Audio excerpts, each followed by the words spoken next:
Zadrizes Uzdaris Gosdau.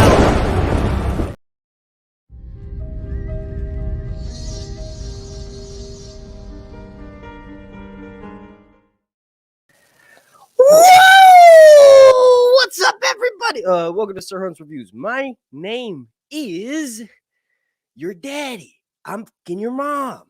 I'm trying to get demonetized right from the jump. My name's Mark. I don't know. I just felt like saying my name. It's my stream. Shit. All right. So yeah. My marriage need not be the end of all your hopes. All right. Yeah. Okay, so in this live stream, we are going to be discussing everything, literally everything, under the umbrella in the world of the Song of Ice and Fire. See that painting behind me right there? I may not physically seem like it, but it's one of the happiest moments in my life when I opened that thing. That's from an artist named James Fox, named J Fox out of the UK. Go follow him. I follow him on Instagram. I've linked him down below in the description. Not in this video, but I think the past couple of ones. Go order a portrait from him. The man is amazing. That's like let me bring it into full feature focus right there.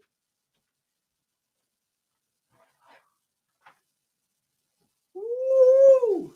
Check out Hunt's tiny penis outlined in my sweatpants. Look at this. This is amazing. Wait, what am I doing here? Okay. Look, this thing is dope. Look at this. Can y'all see that? Yeah, look at that. Up close. The style, I don't know, well, really anything about painting, but the style is unique. Very unique, right? So, like, how I describe it, right? It's like back in the day, when you take pictures, sepia tone or just there would be weird pixelation over faces, and J Fox has like made that into like a style of painting. Like I said, I don't know crap about painting, but I do know that that's like it looks pixelated, right? But that's the way he paints it. So in my opinion, that's like very unique, right? It makes it look more amazing, right? Let me go put this back. Excuse me. Batman, you son of a bitch. Whoa. All right, yeah, and then also as another shout out, right? This hat that I'm wearing is from a user. She's in the chat. I don't know if she's in the chat right now, but she was in the chat right before I started. Destiny P420. Thank you for this. It's a little bit small, but I'll wear it in the stream. I got a big ass head, and then also my hair is hard to maintain, right? And then lastly, the last person I want to thank before I thank all my patrons is this was a mystery, right? This was sent to me from someone from the UK, but there was no name on it, and it just said, "Yo, we dig your shit. Good job." So yeah, it's the clothing company is Baked Ape. They're a clothing company out of the UK. So go follow them. I follow them as well on Instagram. Go buy some stuff. They've got really cool gear, including the hat. Where's the hat? This shirt that I'm wearing, but also the hat. Right here. Yeah, look at that. Baked Ape. I know when I say it, it sounds like Bapin' Ape or Bape. But yeah, that's not the case. All right, so there's quite a bit of rumors still going around the web. You know, I've seen posts on social media. Look, silly. Let me turn this way. Hang on. All right, there we go. Can't hear my ears though. It's weird. I've just seen people not convinced, even though it makes it very clear in what I'm about to read, right? In Dance with Dragons, it's a small excerpt. Hopefully that won't make the video get demonetized, right? One of the few copyright strikes that I had on my channel, like an active strike. I've only gotten a few of them. They've obviously been spaced out, but one of them was from Random House Publishing. This, see that company right there? That red cock? They striked my channel for reading excerpts from I don't even remember which book in A Song of Ice and Fire, but I was doing it under the guise of Smeagol, and I just read straight from the book, and then I uploaded that to YouTube, and then I got a strike for it. So I've been hesitant to upload any direct reading of chapter breakdowns since then. But I saw Alt Shift X. Everybody watching this knows who the fuck that is. He broke down, literally reading entire entire chapter POVs, and the stream was still up and it was still monetized, so I should be good. But yeah, the main reason why I wanted to do this was because I've seen people saying like, oh, it's mentioned that once a dragon dies, if the rider's still alive, they can ride another dragon. Like I've seen that idea floating around. So let me pull it straight from the source material, right? You can't do that, right? A dragon can have multiple riders, as many as it takes until the dragon dies, right? But a person can only ride one dragon. Once that connection is established, holy sh! It's hot as in here. Let me go turn the heat off. I can't even concentrate. It's so hot. Batman, what you doing?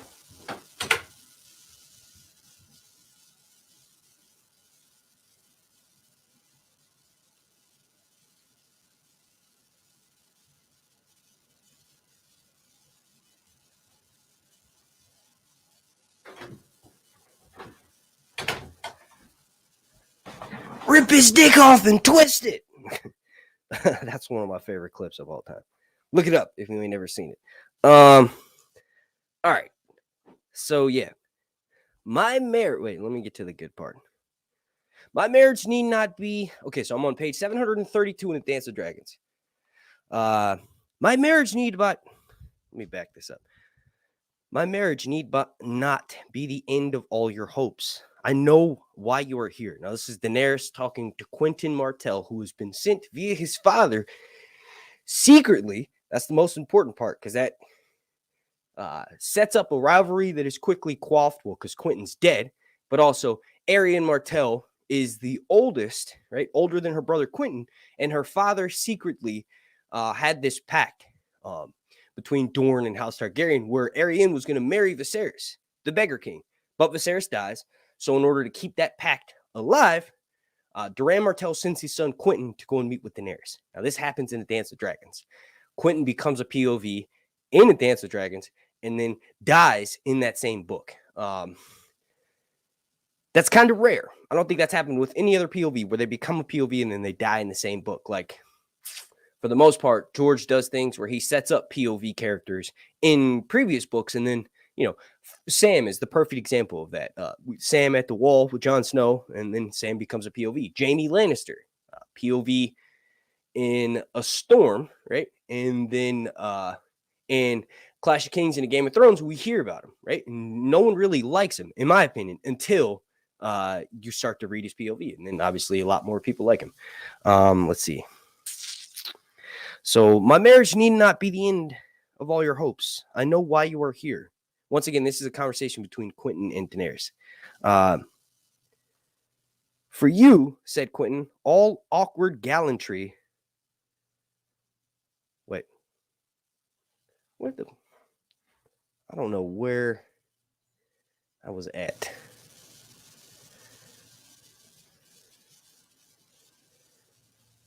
Let me give a shout out to everybody here in the chat right now. Shout out to Osiris Gaming, John Haymaker, Kelly, Mixed Queen, Destiny 4, Phillips 420, this hat, and then also the Beware the Dragon sign, and then also that ornament right there is Viserion. Thank you for that. And then I think that's it for who's typing in the chat. Crystal Hargens 50, Dennis Sorensen, what's up, buddy? The North must remember. Elijah, Delroy, Stormborn, Divine Sharika, and Jonathan GXX. Twist his dick, rip his dick, and twist it. Thank you for joining me. Okay, so let me get into it. No, said Danny, for fire and blood. One of the elephants trumpeted at them from his stall, an answering roar. So they're in Marine. They're underneath they're making their way down the steps of the pyramid to go and see Daenerys' dragons. Quentyn is drunk. Daenerys asks him before they take the long climb down the stairs, are you sure you want to do this? Quentyn tries to feign sobriety. Him being drunk is besides the point. Daenerys is basically showing so Quentyn shows up to say, hey, my father and your brother had this pact going on where he would marry Arianne. He's dead. Arianne is she ends up plotting against her dad, but then he nixes it and catches her in the act, and then sends her back, and she basically gets the silent treatment, right? To sort of weakingly summarize that. But so Quentin makes it to Daenerys. He disguises himself because the journey doesn't quite go as they expect, right? He ends up like taking a false name, right? He's known as Frog. His companions take fake names as well, but they finally get to Daenerys via Daario, right? So Dario's group, the Stormcrows, are a sellsword group that Daenerys brings into her fold. You know, she's sleeping with Daario at this time, but they enter his service, Dario's service, the Stormcrows, under the guise of like they're, you know, trying to help Daenerys' cause. So they end up telling Daario they're from Dorne, and then they finally get a word with Daenerys. They finally like get to go meet with her. And then Daenerys is like, well, you know, interesting that you show up today of all days because I'm getting married, right? So she basically says, please stay for the wedding. And Daario wants to murder the Dornishmen because he feels betrayed and scorned that they lied to him about who they were and they, you know, had their secret identity. It's interesting. Barristan Selmy says you shouldn't trust the Dornish. You know, they used fake names. And then Daenerys checks him by saying, hey, look, you used a fake name, Old Barry, when you first came into my service at the end of Clash. So she kind of, it's interesting, right? So after she initially sends them away and gets married, she has them back, right? And she talks with Quentin. This is that one-on-one conversation that I'm reading from right now. So let me start at the beginning of the page. Once again, this is page 732 in A Dance with Dragons. My marriage need not be the end of all your hopes. I know why you are here. For you, said Quentin, all awkward gallantry. No, said Dany, for fire and blood. One of the elephants trumpeted at them from his stall. An answering roar from below made her flush with sudden heat. Prince Quentin looked up in alarm. The dragons know when she is near, Sir Barristan told him. That's awesome. Every child knows its mother, Dany thought. When the seas go dry and the mountains blow in the wind like leaves. Like she keeps reiterating this prophecy that was told to her by Miri Mazdur, right? And then also kind of in a roundabout way confirmed through Quaithe, right? Quaithe is this person who initially comes to her when she is in this city that the Dothraki call Vaes Toloro, which is this city that was sacked long ago. Daenerys is making her way through the Red Waste after Khal Drogo dies in a Clash of Kings, and then she finally settles at this place that has that was initially ransacked by the Dothraki, but it's abandoned now, and it has like these little fig trees growing. It has a place to it has this like courtyard where Daenerys thinks like, oh, I bet you if we lift up those stones and plow the ground, we can plant, you know, fruit there, and this might be a decent place to settle down. When she does that, she sends out 4 different riders in all different directions, and one of them brings back these individuals from Karth, right? So Pyat Pree is with that party that comes back to meet Daenerys at Vaes Toloro, and then also Quaithe, and then also does Zoro Daxus go with them? I don't know, but anyway, they go and meet with her, and then obviously Daenerys is forced out of Karth, but Quaithe visits her in her dreams often. Like there's one point. Is it in this? Is it in Feast for Crows or in Dance with Dragons? I can't remember. But Daenerys is having this dream where she literally feels Quaithe is right next to her, and she wakes up and no one's there. So Quaithe is actively visiting her in her dreams. That's something that's a heavy theme. Dreams, anyway, in all of A Song of Ice and Fire. Most of the POV characters, literally all of them, have these crazy dreams. And now that I've read a good amount of Dune, I know where George gets this from. Like, just looking at the date of when the books were released, George took so much from Dune, or maybe it's that Dune is such a good book. Literally everybody stole shit from Dune. But yeah, so how did I get to what are we doing? What am I doing with this? Yeah. I'm getting somewhere. I know I've been wanting to talk about Dune. I might do like a weekly Dune stream. Maybe that'd be the way to do it. Or videos, better yet, explaining the basics of Dune. Okay, so oh yeah, all these people influencing dreams, right? So when a character gets a dream for the most part, it haunts them, right? So that's kind of what I'm getting at with Daenerys. When she mentions this line, in her head, thinking, right, when she's having this one-on-one conversation with Quentin, and she goes, the dragon, in Barristan Selmy says, the dragons know when she's near. Sir Barristan tells this to Quentin because, remember, he's startled by that massive elephant trumpeting roar, like, roar! It's because the dragons sense that Daenerys is near, right? So then Daenerys immediately starts thinking, every child knows its mother. And then the child thought triggered the prophecy, when the seas go dry and the mountains blow in the wind like leaves. And one of the big things from Dune is that Paul Atreides, God, I love this book so much, he's a badass dude. He can fight really well. He's got Prana Bindu training from his mother, who's this woman in the Bene Gesserit, right? He's also got Mentat training from Thufir Hawat, right? The names are really fun to say in the book too, right? So Paul is this badass dude who's built up by the Bene Gesserit, right? This sisterhood of women space witches, who their whole thing is that they use their mind to think, but they also pay attention to body language, physical things that the person they're talking to are doing. So it's more of an awareness type of thing of the physical world. Whereas Mentats and their training is all mathematics. So when you're getting the POV of Thufir Hawat and he's trying to decipher a problem that's presented to him, he goes, well, technically the alliance of this person with that, like, right? So Paul gets the training from both of these groups, right, that are working in Dune, and that makes him this ultimate person. But one of the things that happens is Paul gets the ability of foresight through his spice inhalation when he's on Arrakis, right? So most of the people watching this already know what Dune is.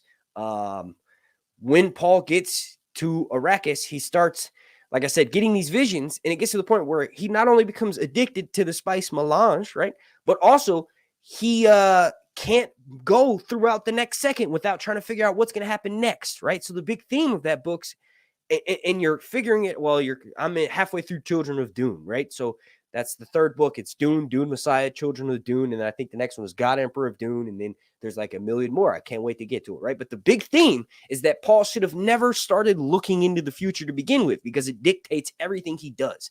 That 100% George stole or borrowed, applied to every single person that's obsessed with prophecy, mainly two characters, Daenerys and Cersei, in A Game of Thrones, right?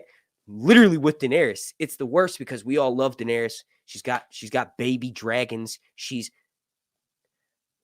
when you think of her from the POV from a character in Westeros, she's like the worst thing that could come and that could happen, right? Bringing back dragons. But then when you read from her POV, she's very much sees herself as the savior of the world. She has the potential to be the savior of the world. But the problem is that people who dabble in the future, and George makes this as a theme in his books, he says it several times, through Maester Luwin talking to Breanne in Clash of Kings and in A Game of Thrones. He says, prophecy is something that should never be messed with. Breanne is told by Maester Luwin, hey, magic at one point was a thing in this world, but it died when a god dies, right? So Paul Muad'Dib, right, in Dune becomes a god and then dies, and then like he's potentially the prophet. I hope he's the prophet. I don't know if he's fully dead. You do know that through Leto II, which is technically Leto III, holy shit, how does he not feel any type of way for his son dying? The son that he has with Chani, that's like 2 or 3 years old.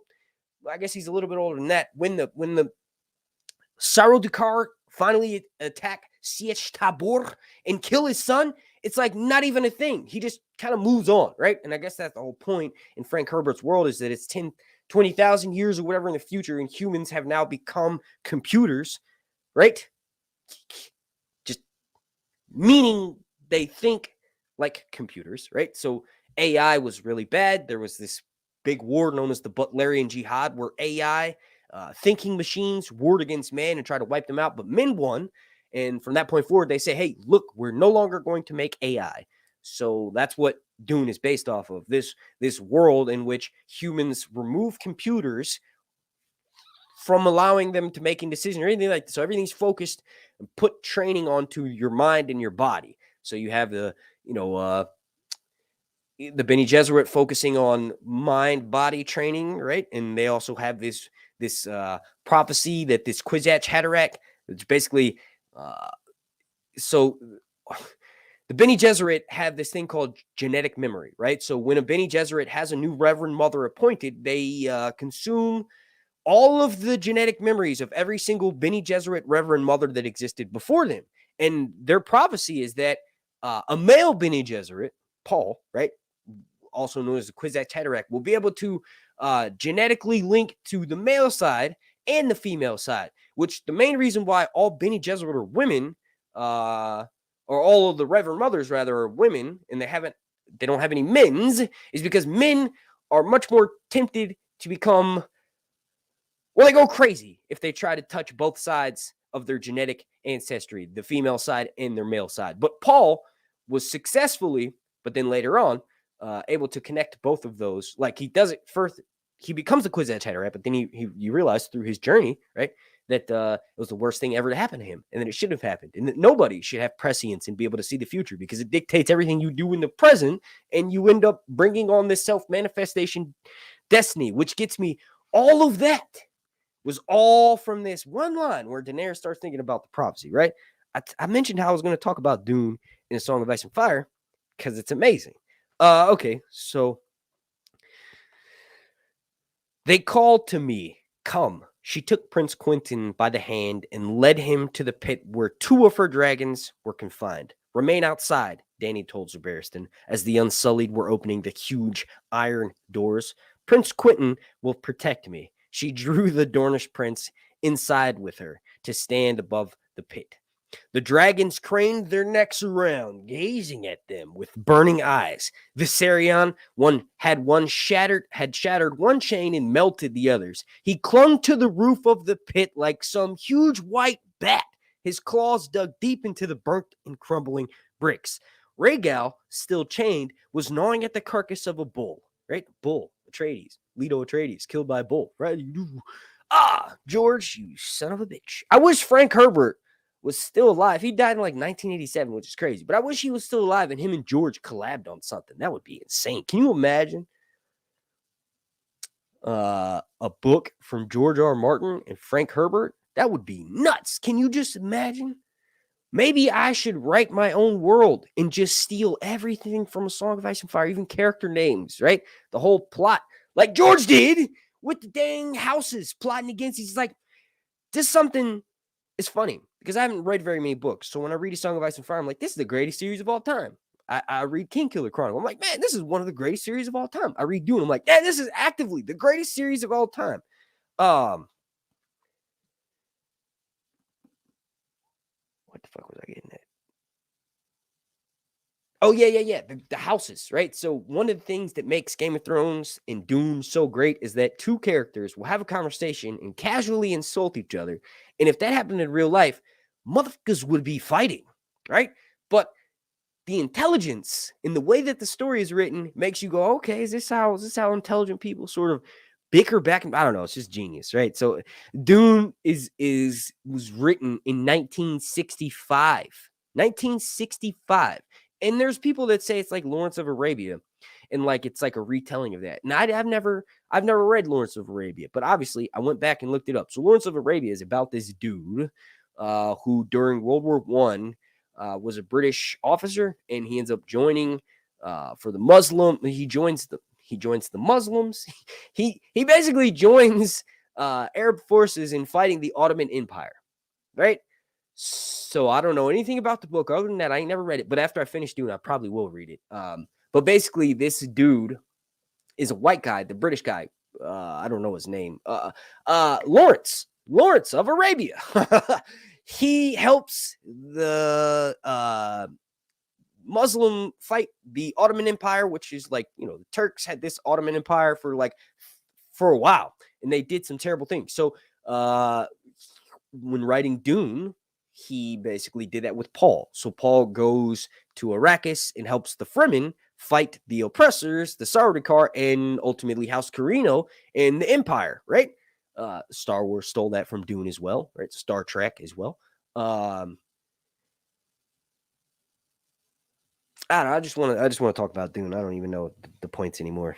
The dragons craned their necks around, gazing at. I got really excited when reading the description of Viserion because I like vampires. Viserion had shattered one chain and melted the others. He clung to the roof of the pit, and I promise you, I'm going to prove that only one dragon per one person, but a dragon can have as many riders as at once, but at one time, just one. Like a dragon with a rider that's alive probably would not take on another rider, right? So since Laenor didn't die on the TV show, at least right now, you would think Sea Smoke wouldn't take on another rider, right? So Laenor could probably die easily off screen. He was going to go and be somewhere without his dragon anyway, so it's a lot easier for him to die, right? But anyway, Rhaegal, still chained, was gnawing the carcass of the bull. The bones on the floor of the pit were deeper than they were last. Wait. Let me skip ahead. The Dornish prince had gone white as milk. I had heard there were 3. Drogon is hunting. He did not need to hear the Rhaegal roared and answered, the fire filled the pit. A spear of red and yellow.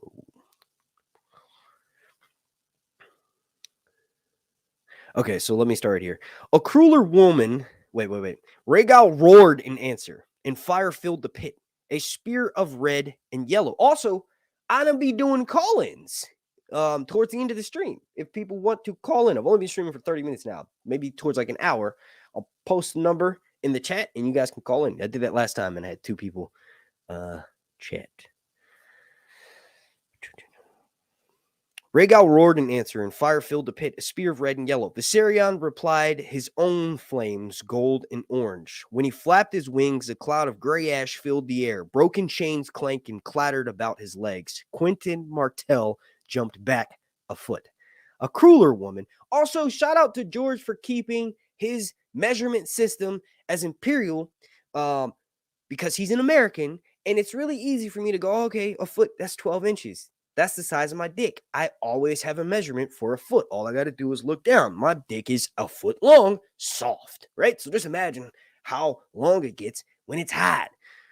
You don't believe me? Join my Patreon. I will be posting pictures of my penis on Patreon if I reach my goal of $500. Right now I'm at $344. Maybe I'll maybe I'll post a picture of it and just do it from like the waist down. So like, here's my dick, but you ain't got no proof it's me. Aside from me describing my dick multiple times on stream, how it's multiple colored, I am multiracial. My penis is black and white and pink. Okay, so Martell jumped a foot back. A crueler woman might have laughed at him, but Dany squeezed his hand and said, they frighten me as well. Dany's a real bitch. She's not gonna, not like Cersei would have been like, pussy, Jaime, feed him to the dragon. Like, this is why when you read lines like that, you go, okay, let me compare her to the other queen, right? Who's actively in power, who's genuinely insane. And then you think of anything, Cersei doesn't even think to do anything like that. Not even close. Okay, maybe towards her kids, but she's even mean to Tommen. Tommen just wants to play with cats all day, right? He's not a bad kid. He's 6 and he cries when his grandfather dies, and like Tywin stinks, and like he doesn't want to be around Tywin because Tywin smells really bad. Tywin was poisoned in the gut after Tyrion kills him. So Tyrion opens up his bowels, and Tywin, not only does Tywin stink, but also he rots really quickly. So Tywin was poisoned by, probably by Oberyn when him and Oberyn have that meeting of discussing Oberyn being a member of the council for Tyrion's trial. So little things like that. Like Tommen's like, it stinks. It smells bad. It's a dead body right here. It's not, properly taken care of. Can I please just crinkle my nose or maybe, something like that? And he starts to cry, and Cersei's like, smacks him. And, anyway, Daenerys squeezed his hand and said, they frighten me as well. There's no shame in that. My children have grown wild and angry in the dark. You mean to ride them? One of them. This is the big part. You mean to ride them? One of them. All I know of dragons is what my brother told me when I was a girl, referring to Rhaegar. When I was a girl.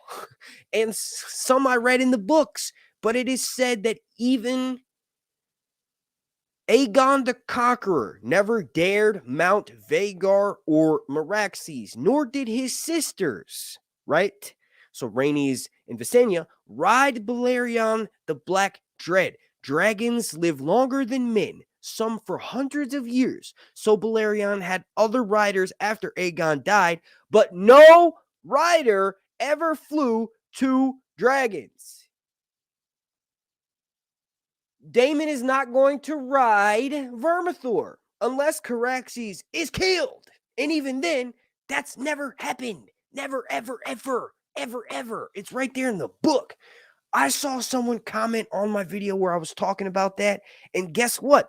You made me dedicate the first 30 minutes of this live stream to respond to that dumbass thought. If House of the Dragon breaks canon and has a rider who loses their dragon, ride another dragon, I will burn my computer to the ground. No, I'm just kidding. They won't do that. They know you can't do that. All right. You may have a dragon who is fond of you follow you into battle, but that's not the same as riding the dragon. Vhagar followed Laena's husband Daemon across the narrow sea to Driftmark when she died. Okay. So that's showing you in canon, dragons can follow people they're fond of. But guess what? Like Kitty. Guess what? One-Eyed Aemon, before he becomes One-Eyed, steals Vhagar, and then Vhagar immediately leaves to the other side. So that shows you that someone could easily mount one of Daenerys' dragons who are fond of her and steal it and take it away. And then you have Dance of the Dragons 2.0 with Daenerys fighting Phaegon, who mounts her dragon. Daenerys fighting, well, not Quentin, because Quentin is dead. Anybody who takes one of her dragons potentially could turn the dragon against Daenerys, because also after Sunfire dies, right? So when Aegon II goes and takes King's Landing, this is after he's already established. This is in season 4 of House of the Dragon, right? It's mentioned. Why don't you go get another dragon? If you had another dragon, you'd look more badass. You may be crippled and maimed and burned and just a disgusting person. But if you had another dragon, any rebellions that may spring up after you're, officially proclaimed king, you could quell those rebellions by having the strength, the symbolism of a dragon. But he never does it. He never does it. George doesn't come out and say you can't do this, right? But this is his way of doing it, by confirming it through POVs in the Dance of Dragons, page 733, that it's like Daenerys 5 or something in the Dance of Dragons, right? Or Daenerys 6, perhaps. It ain't gonna have, let me read it again. You mean to ride them. One of them, all I know of dragons is what my brother told me when I was a girl, and some I read in books. But it is said that even Aegon the Conqueror never dared mount Vhagar, or that even Aegon the or Meraxes, nor did his sisters ride Balerion the Black Dread. Dragons live longer than men, some for hundreds of years. So Balerion had other riders after Aegon died, but no rider ever flew 2 dragons. Viserion hissed again. The smoke rose between his teeth, and deep down his throat they could see gold fire churning.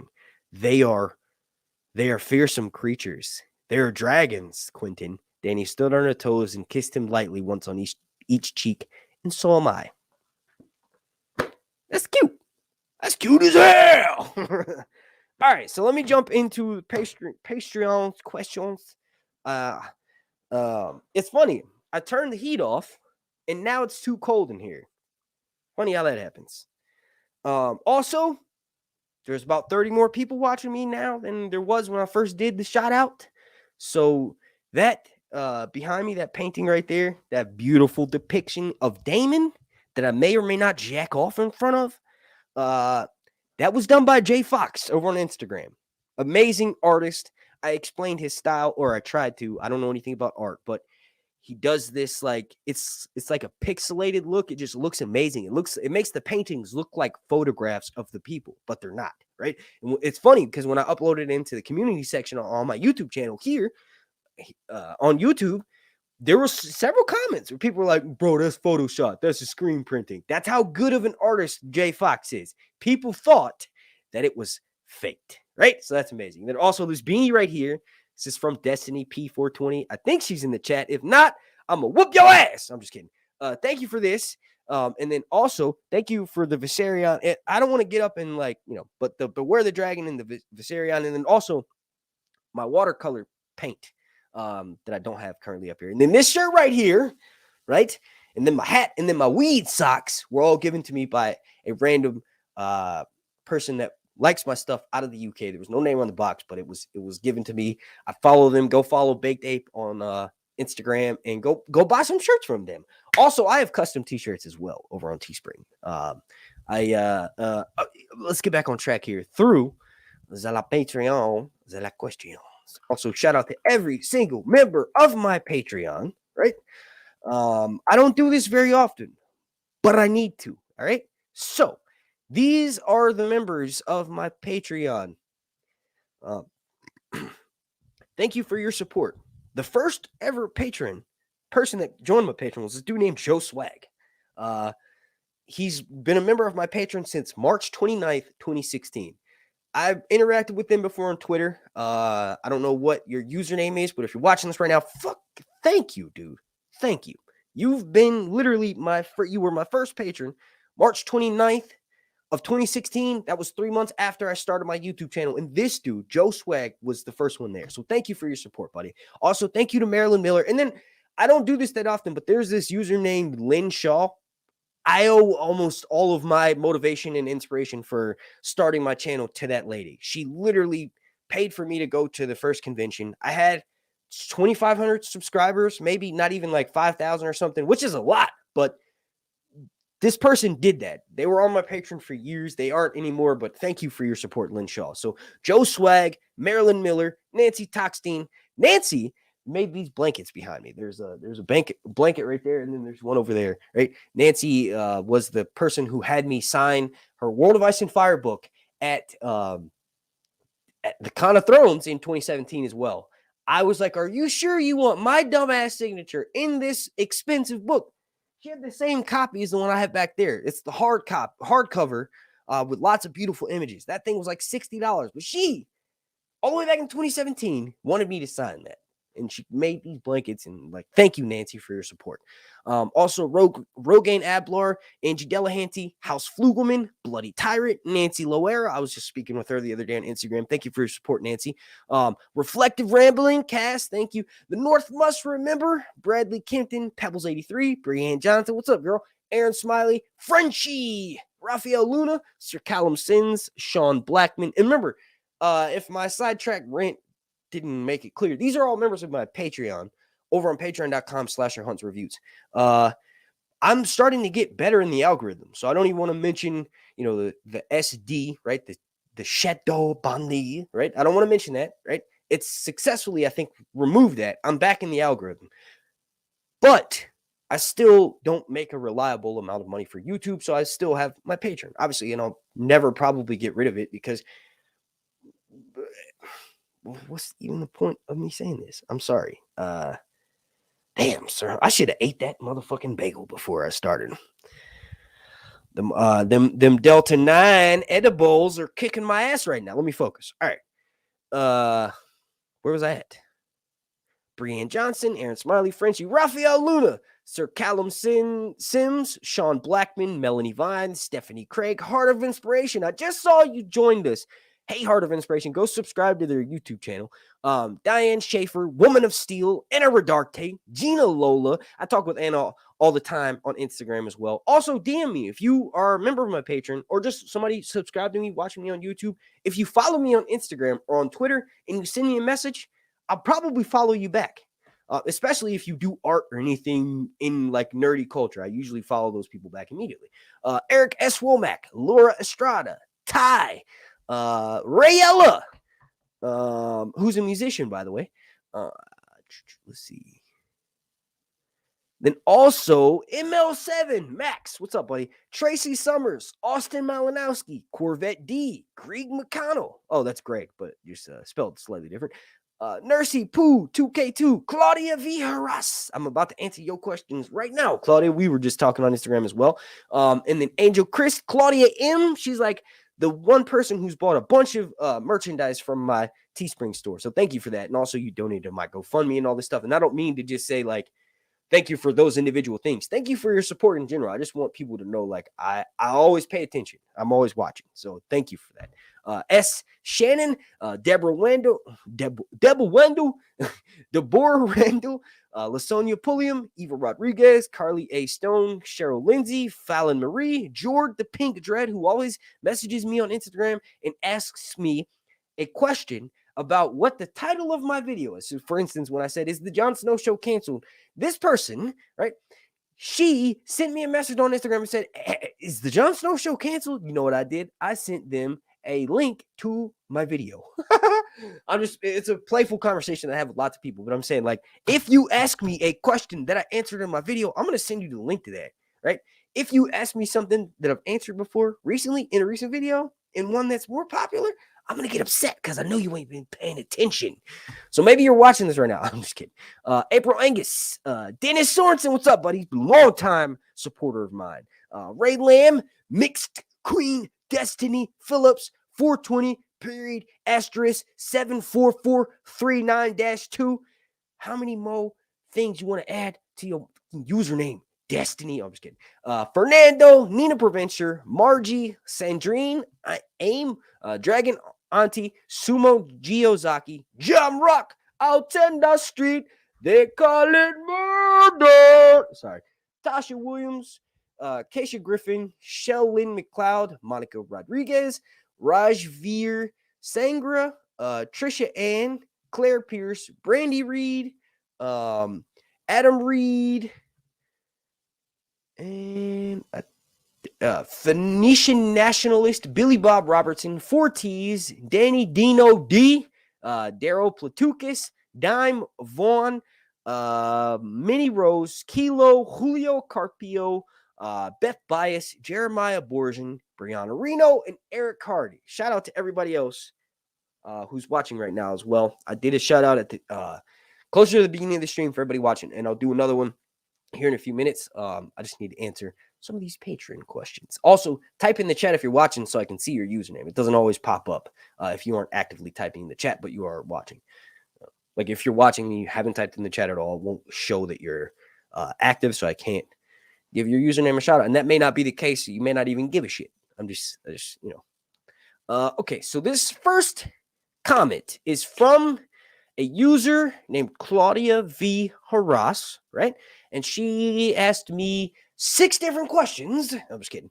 But I already mentioned to her that a lot of the things that she's asking were either left out of the book or it was glazed over. So it'll be hard. I'll have to speculate, right? So the first one, can you cover these areas from the books that were not covered in the show? 1, how did Lena claim Vagar? So that's something that's mentioned in the TV show itself briefly. Lena says, as a child, says that the sailors hear Vagar's song and that she's lonely, right? And then there's a time jump, and then we just know Lena's riding Vagar. So in Fire and Blood, that's it. Lena claims Vagar. There's no like mystery. I'm sorry, there's no mention of it that she used this or did that this way. It's something that the show really should have showed, because it's badass to think that a little girl claimed a dragon that big. But then they kind of showed us, right, with Aemon claiming Vagar. This is probably why George glazed over that, because when Lena rides Vagar, she's a young child and then claims Vagar, right? So when Aemon steals Vagar, you can't steal a dragon, but when Aemon claims Vagar, we kind of watch a similar thing that probably happened between Lena and Vagar, except for Vagar didn't had recently just lost its rider. Vagar hadn't been ridden for quite a while when Lena claimed her. So I would say that Lena probably had a much easier time than Aemon. Maybe there was a similar situation where she fed Aemon. Fed Vagar mutton, maybe. Like, I'm stealing that from Sheep Stealer, but that's the only thing I could think of. I'm pretty sure how courageous and how ferocious she is as a little girl is what made Vhagar go, all right, I'll bend the knee to you. You can mount me, kind of thing. What's interesting is that this is something that I came up with just from watching the show, is that technically Vhagar is female, right? So Vhagar has left clutch of eggs. What if Vhagar is the mother father of Sea Smoke, right? And then Sea Smoke looks very similar to Arax, right? So what if Aemond and Vhagar killed Lucerys and Arax, and Vhagar herself is committing kinslaying? Dragons are intelligent as people. Dragons have the same dominant presence in the books that some characters do. So if we're saying that, maybe Aemond didn't just become a kinslayer in that moment. Maybe Vhagar became a kinslayer, in that Vhagar is Arax's grandmother. So Vhagar has Sea Smoke has Arax. It's possible. There's no definitive lineage for Arax and Sea Smoke. Vhagar was hatched from a clutch of eggs after 12 years after the Doom of Valyria, right? So it's possible. Vhagar was called a woman because Vhagar had clutches of eggs, so it's possible. Dragons change their sex at will. Something that I've mentioned before, but it's possible, and it can make sense as to why the gods chose. So when you have a trial by 7 in a World of Ice and Fire, it's kind of considered like leaving it up to the or in Westeros in particular. Obviously, Faith of the Seven is not all over the world in Planetos, but it is the most dominant religion in Westeros in the main storyline. So when someone says, "Oh, I choose trial by combat," or trial by 7, right, fight by 7, or whatever, that's happened several times throughout the history of A Song of Ice and Fire. When that happens, it's known as leaving your fate up to the gods, because anything could happen in a melee, and one person who supposedly was going to win, that's fighting for the innocence of the other person, if they do win, well, then that's, they said the god chose to, whatever, right? So if there is a god in A Song of Ice and Fire, that god for sure hates kinslaying, and then also guest right. So guest right, if you take someone into your house and feed them bread and they eat of your salt, you cannot harm them. Doesn't matter if they're your enemy, you cannot harm them. If you do harm them, you'll be cursed. Another thing that's guaranteed and seemingly in every single part of Westeros, for the most part, is you cannot kill someone who is related to you. And every single character who has done that, most of the time they have a terrible ending, right? So Theon breaks guest right and kinslaying, right? So I've mentioned this before recently in my some of my uploads on Patreon, right? Theon potentially sleeps with the Miller's wife. The Miller boys are killed and replaced as Bran Stark and Rickon Stark. And when Theon takes over Winterfell, when Theon sacks Winterfell, initially sent by Robb Stark to go and meet with Balon in the Iron Islands to bring them on to Robb Stark's side and give Robb Stark a fleet. Obviously, Balon has his own plans. Theon is disinherited as soon as he gets there and realizes Yara, or Asha, his sister, is basically his father's heir. So Theon has this, really hilarious journey, in my opinion. Theon's one of my favorite characters just because his thought process is so funny. He's like, man, she loved to suck my like, he'll be like, oh, she's talking too much. Let me push her down and suck my, because then she can't talk so much, right? And then when he finally busts, he's like, oh, I'm the king of the world. Like, that's hilarious to me. That's funny. But anyway, he breaks guest right by going back and destroying House Stark, starting the destruction of House Stark by taking Winterfell.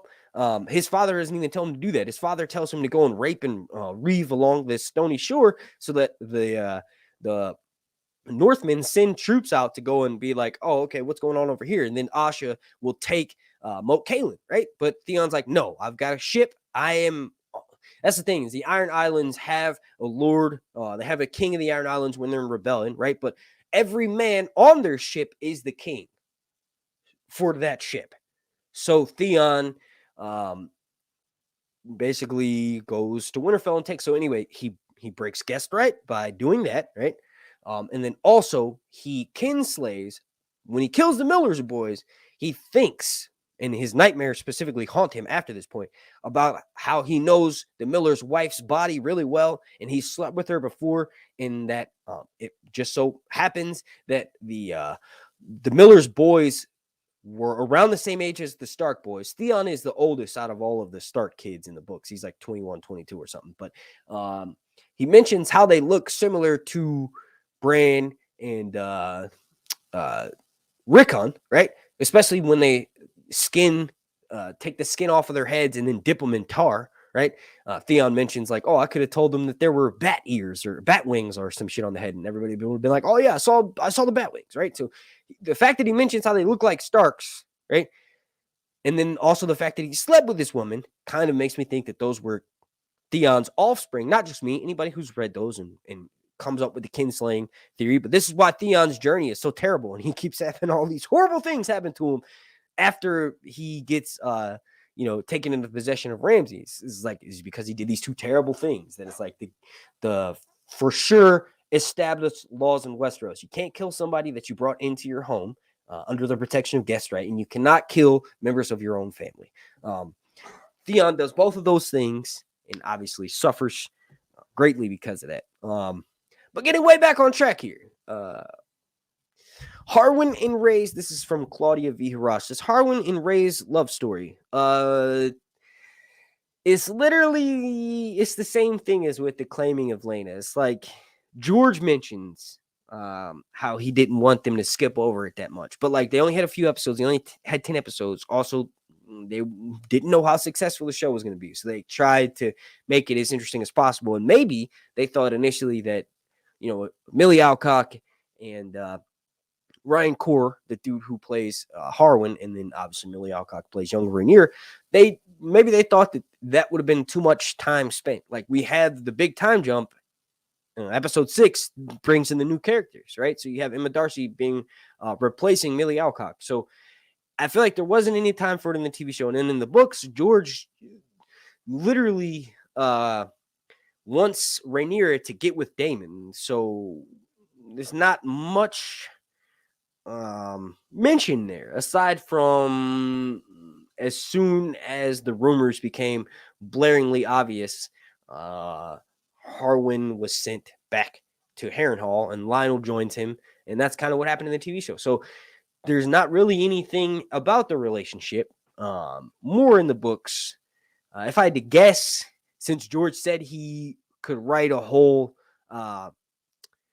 novella about them, maybe Harwin was Rhaenyra's true love. People think that Daemon is for the TV show too. Maybe Harwin was. So just adding on, hopefully that answers your question. And then they mentioned in the books, does Kristen Cole hate Harwin? Kristen Cole kind of hates everybody in the books. There's this one tourney where he beats the shit out of everyone. He breaks. That's the thing. In the TV show, they made Harwin literally the strongest man in the Seven Kingdoms, and Cole a little bitch because he got the better of Cole. But in the books, Kristen Cole is very much the best fighter and someone who's known as the strongest man in the Seven Kingdoms. That doesn't mean anything because Cole breaks his collarbone. And Harwin Strong was known as Breakbones because he was so strong. When he would fight people, he would break bones. But Mushroom dubs him Broken Bones after this tournament because Cole broke his collarbone. So does Cole hate Harwin? Cole hates anybody that had anything to do with Rhaenyra leaving his presence, right? So obviously from that point forward, she named Harwin her protector. And then also Joffrey Lonmouth is killed at this same tournament that Harwin has his bone broken at, has collarbone broken at. He kills him. So he doesn't initially kill him. Joffrey dies a few days later from the wounds he sustained. So to answer that question, yes, Cole does hate Harwin and anybody that has anything to do with Rhaenyra not being his girl anymore. And they go on to say, in the books, who knows about the prophecy and who was the last one to know about the prophecy? So in the books, the prophecy of Ice and Fire is Rhaegar, and we would assume Aegon, but not like in the TV show, right? So the TV show confirmed Aegon had this dream. That's what made him want to unite Westeros. in the main A Song of Ice and Fire books right now, nobody really is messing with that prophecy. Well, you say Melisandre at the wall.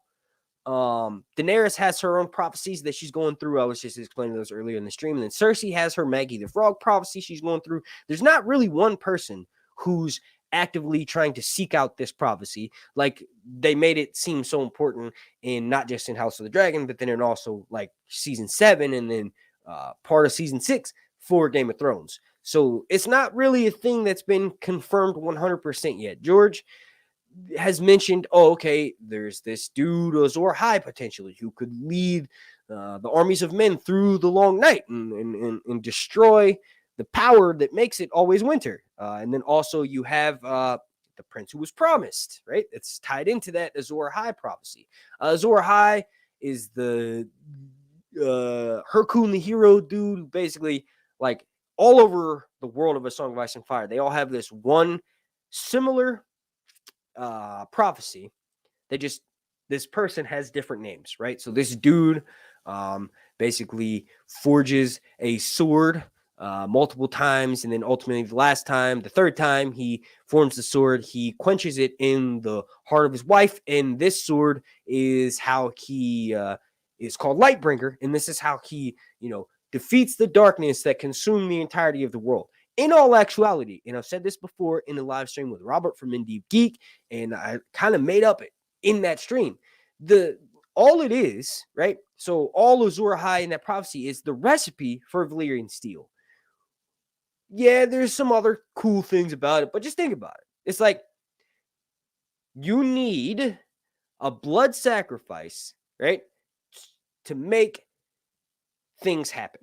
So the initial dragon steel was probably quenched in dragon's blood through the heart of a dragon that this dude was in love with, right? So no, that's too crazy. But it just makes the most sense. Like Valyrian steel, someone wielding a Valyrian steel sword at that time known as Lightbringer. Stannis' sword potentially could be something like that, like when he has the face-off between Renly and Catelyn. When he puts the sword away, the world grows darker. When he pulls it out, it seems like all the light ripples around it. Like Stannis' sword is definitely magical, according to Maester Aemon, the blind dude, half dead, right? He says, no, Stannis' sword is all wrong. Yeah, whatever. Stannis' sword has got some magical properties to it. It could be glamour by Melisandre, right? But my opinion, the only thing that can guaranteed save the realm of men is Valyrian steel, because Valyrian steel works against these White Walkers, dragon steel. So you need a Valyrian steel suit of armor. You need Valyrian steel weapons. You need as much Valyrian steel as possible to defeat the Long Night, which is related to magical cycles in Westeros. One hero who represents a god dies, so that deity god dies, and then another one takes over. It's like what Daenerys mentions, this house is on top, then that house is on top. All the great houses that are still around, House Stark, House Lannister, House Targaryen, right? They have some sort of connection that goes back for a long time. So it just makes the most sense. And then let's see, so I can get to these other questions. Claudia says, will I be providing more synopses on each chapter for the Winds of Winter? Yes, I will. And I kind of mentioned Winds of Winter theories all throughout answering that. So the next one is from a user named Breanne Reno. And now it is too cold in here, so I got to put my damn... I'll be right back.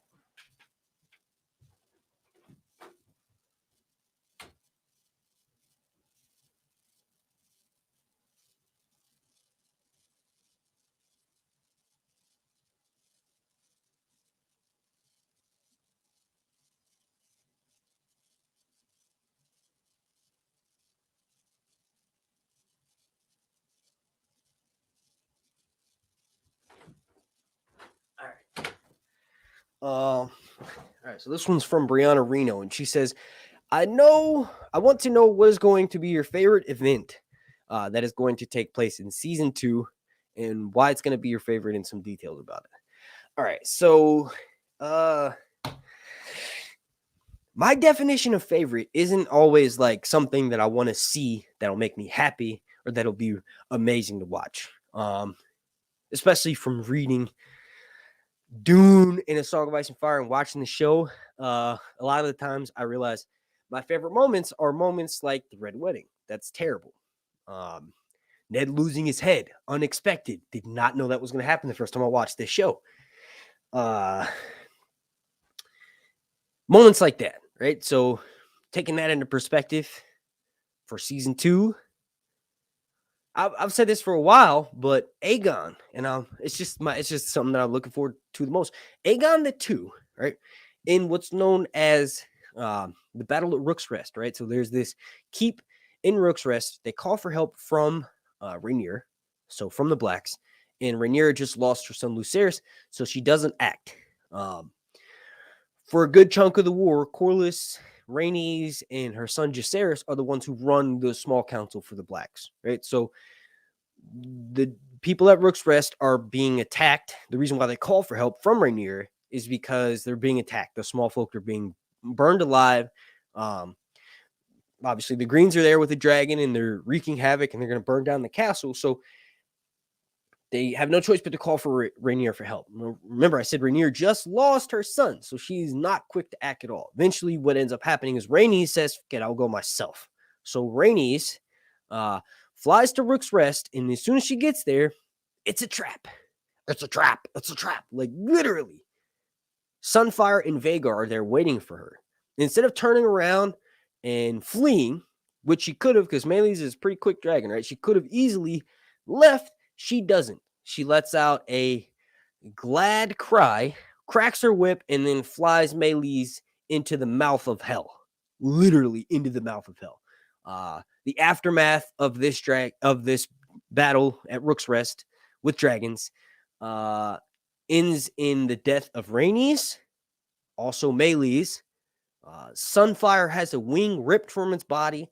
Nearly. It's almost entirely ripped off. It eventually heals, but it can no longer fly. And then Vhagar and Aemon are fine, but Aegon is burned. So badly burned that his armor has fused to his body. And for the rest of the story, he's like this burned king individual. Like half his face is burned, pieces of his metal, pieces of the metal on his armor. So, like, obviously, flesh will melt if you stick your hand in the oven and it's hot enough, but not so much metal. Metal has to be heated to a certain point, then it becomes liquid.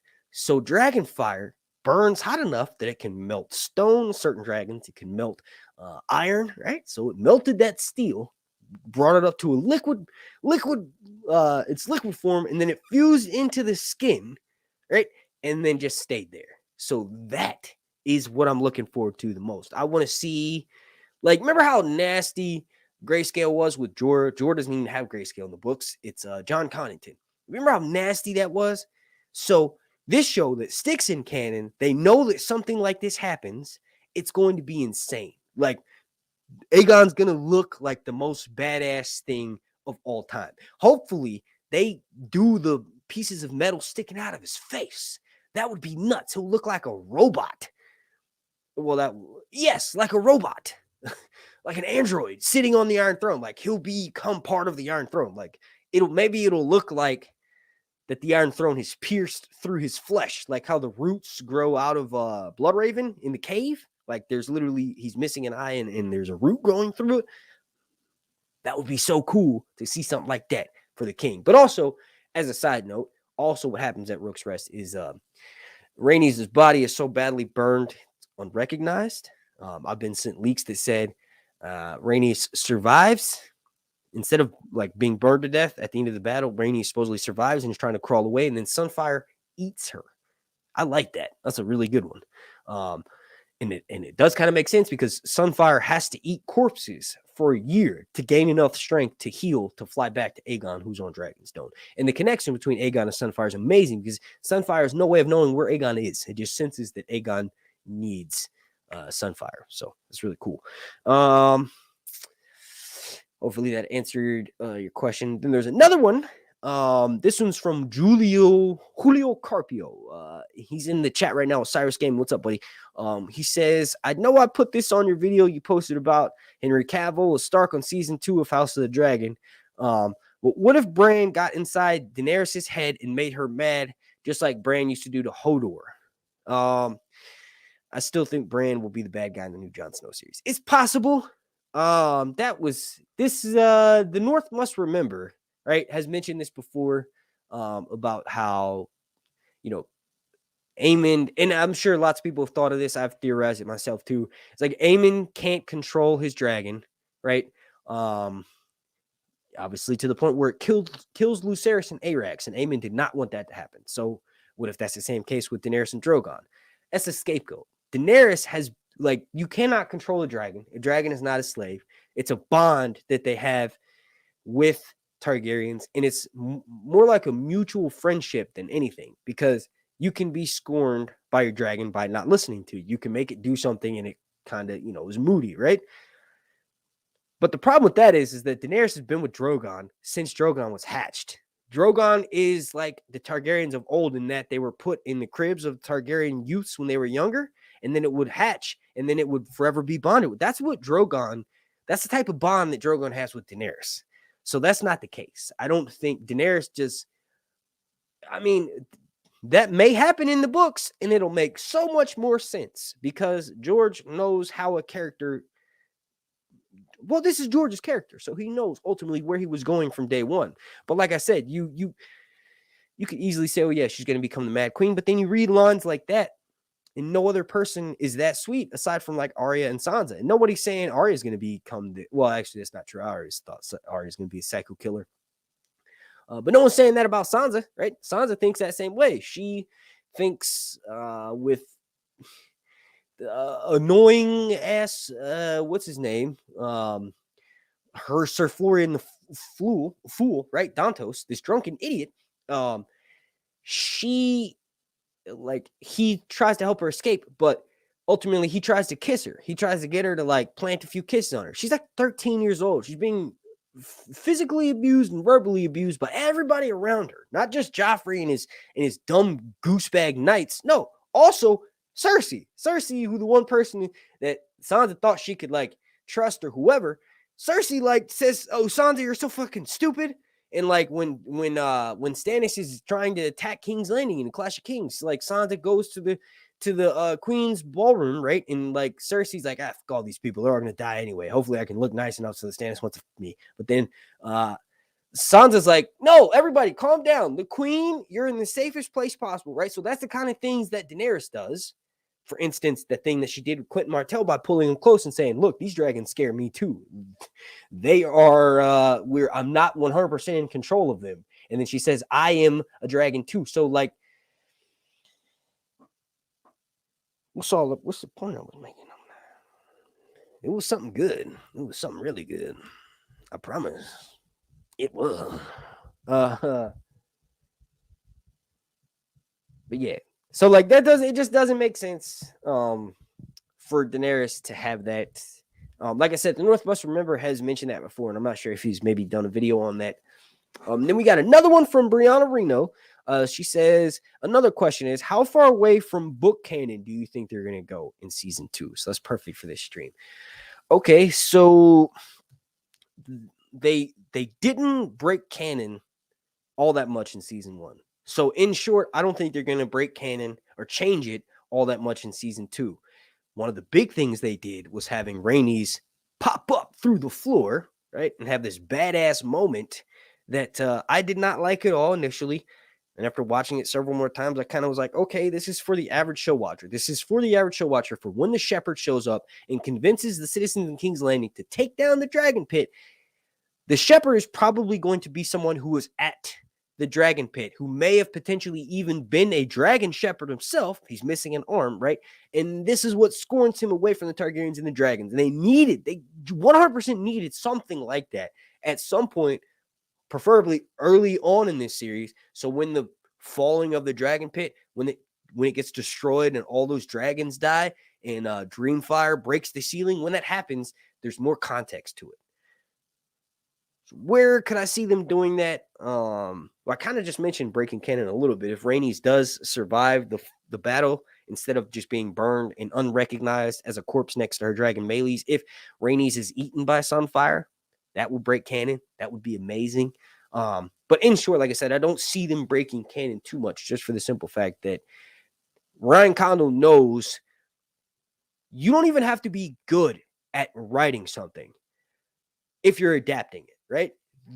The source material is king in that it was so popular that a massive company paid money for it to translate it to the screen. So you don't even have to be a good writer. You just need to translate exactly what we have in these books onto the screen. Like, some things are going to be lost, mostly internal conversations that characters have, POVs have in their head, but you have to visualize that. So, we had this thing with Henry Cavill leaving The Witcher because they kept breaking canon or whatever. It's like, canon is king. So hopefully, if Ryan Condal or anybody sees this, that's watching the show, that they're working on the script, don't break canon at all. If you do, don't refer to it as breaking canon. Look at it from the perspective of like, oh, you're expanding source material and stuff that's already there. Exactly what they did with Aemon, Lucerys, and Arax and Vhagar, right? So it's mentioned, I just read it to you, dragons cannot be controlled. No one has control of their dragon, right? Dragons can only, one human can only ride one dragon their whole life, right? Even if that dragon dies, they cannot mount another dragon. Dragons are not a slave. So that is established canon, and they expanded it by making it even more believable that this massive old dragon that that Aemon's been riding for 10 years has no control over, especially when he's egging that dragon on. The dragon's feeding off of his own emotions. And then Arax, little punk ass Arax, burned Vhagar in her face and caused her to have CTE and destroy him, Don't break canon, expand canon, right? So I don't know anything about Warhammer 40K, right? I do know that it's one of the things that stole a crap ton from Dune, right? Everything steals from Dune, right? But you got somebody like Henry Cavill who's obsessed with the damn canon, and Warhammer 40K is probably going to be one of the most successful shows or movies or whatever coming out because they are sticking with canon. If you are working on something that is not written by you, don't change it. Your ideas and your opinions suck ass compared to the original thing that got you hired on the show you're working on. So if you are a writer, if you are adapting source material that is already existed, and you have to ask yourself, what could I do here to shut the fuck up? You can't do nothing. It's already written in the book. Do what the book says. Can you imagine if somebody was adapting the Bible, right? And they were like, hey, you know what? Like, to religious people, they believe in the Bible, and it is literally the word of God, right? So if you were one of those religious people, I know I have a cross tattooed on my arm. It's a Catholic cross for my grandma who died. Also for other people that have died in my life, right? I grew up reading the Bible. There's a higher power, but it's not some fucking dude with a beard going, make sure you go to church on Sundays, right? So there's something out there, but it's not what we think it is. It's something inconceivable and probably a damn woman, right? That would just make the most sense. So anyway, if you were adapting the Bible and you were like, oh, there's Noah's flood, right? How could we make Noah's flood better? Let's add in fireworks or something crazy. Like, no, you shouldn't do that. It's already established. What you should do there is what's already been written here.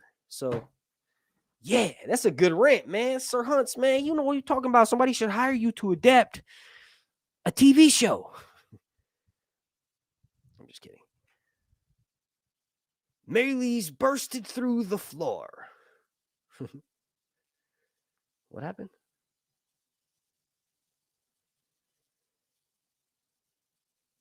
Just reading some stuff in the chat.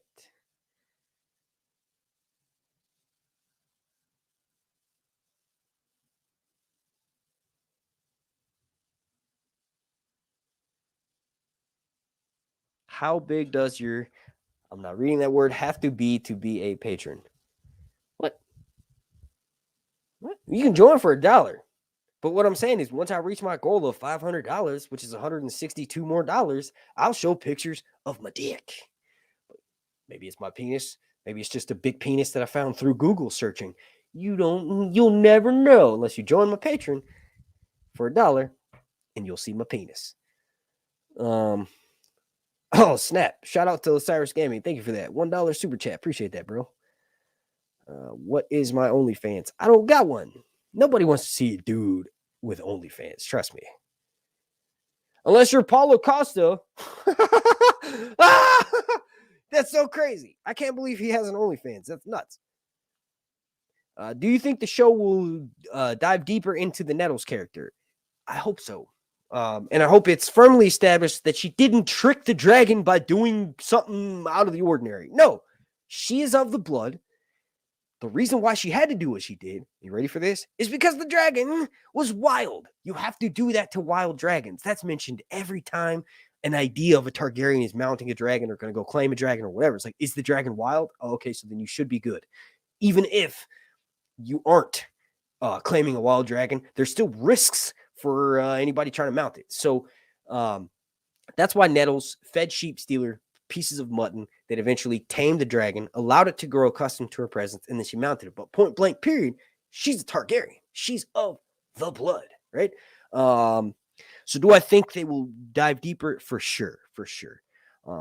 Isn't it kind of implied that female dragons are smaller? No, not at all. That's not implied at all. I don't know where you got that from. But in canon, the only thing that makes a female dragon is if it lays a clutch of eggs. There may be somebody that came up with some weird canon thing about why they think female dragons are larger. That's not true. Balerion the Black Dread, biggest dragon of all, is a male and never laid a single clutch of eggs that has been recorded. So that's just not true. Vermax and Erex are around the same size as Cyrex.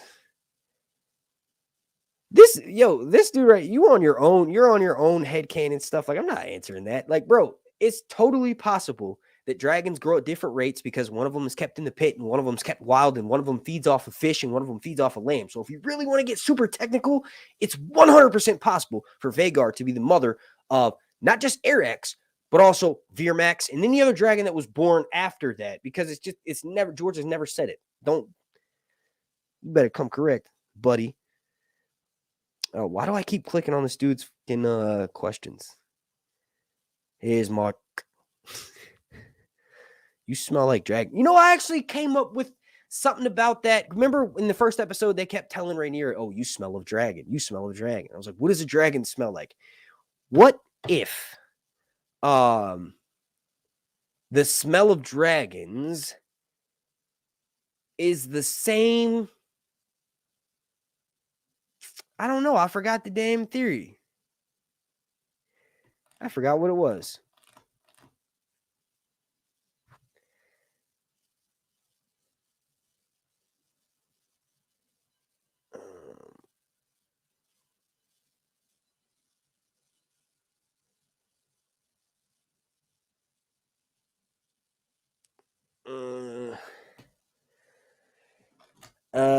So yeah, all right. Let me get out of that. Sorry, I was reading something in the chat. Yeah, I can't. I don't know. There was something. I just thought of it last night. I was like, man, I should write this down. Dragon smells. Dragon sense. Wolf smells. Wolf sense. They say it to Rhaenyra. This isn't it, but this is something that I just thought of. What if the reason why Rhaenyra has to have her boob cut in order to entice Sunfire to eat her, not just because Sunfire's half dead, but maybe it's because she smells like dragon? There we go. That was corny.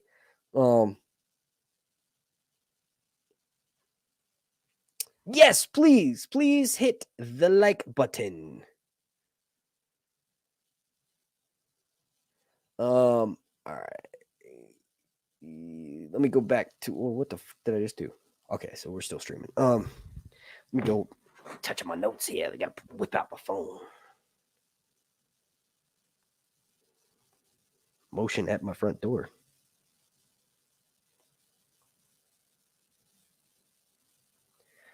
All right. Notes. Okay, so this would be fun. So we've been talking about House of the Dragon, right? Been streaming for about an hour, 19 minutes. Please hit the like button. Let me remove that. Let's talk about potential spinoffs, right? So I just did a video on this the other day. Thank you to every single person who's watched that, by the way. Thank you to every single person who's watching the live stream right now. If you can't join my Patreon, watching my videos here on YouTube is the best thing. And for that, I thank you. So, Robert's Rebellion, right? Doom of Valyria, the Jon Snow sequel, potentially the Daenerys show if they go the route of having each person or each major character have a mini series, and then ultimately that leads into a finale, a true final season of Game of Thrones. There's the animated series, which could potentially, I feel like the Doom would be a really good thing to cover, but I want to see people who look like me, right?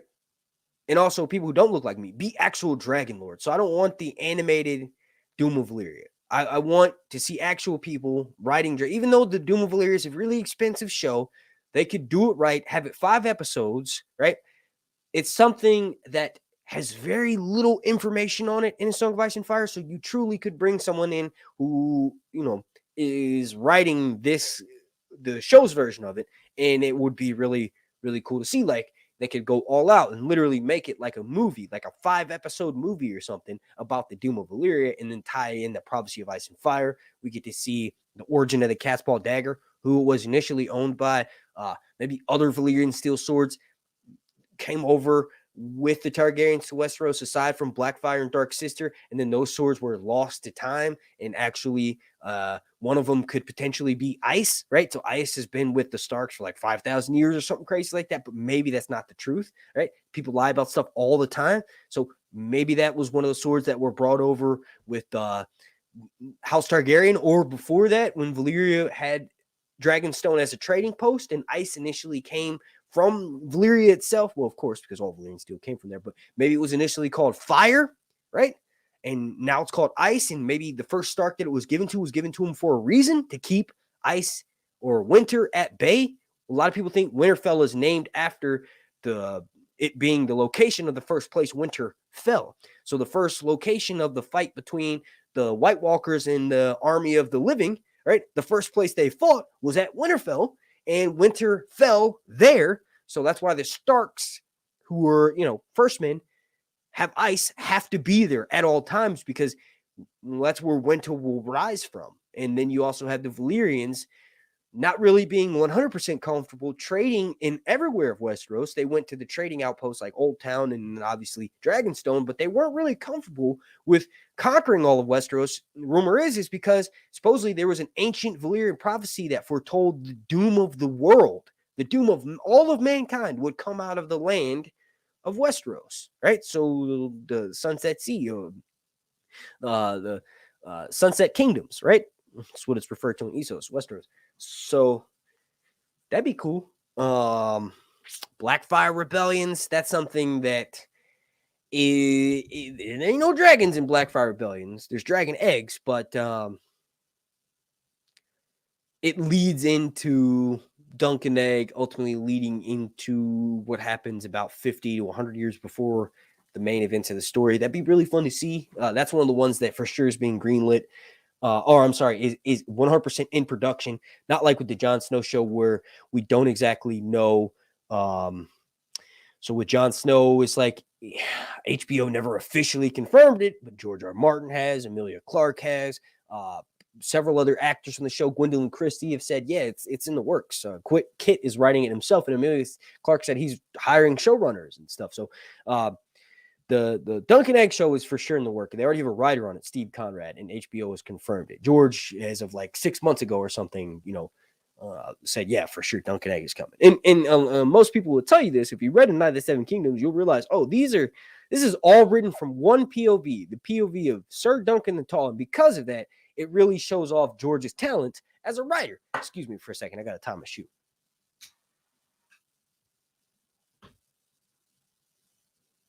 So yeah, there's quite a few things that are in the works for House of the Dragon.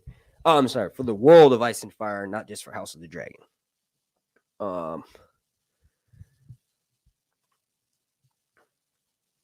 Let's see.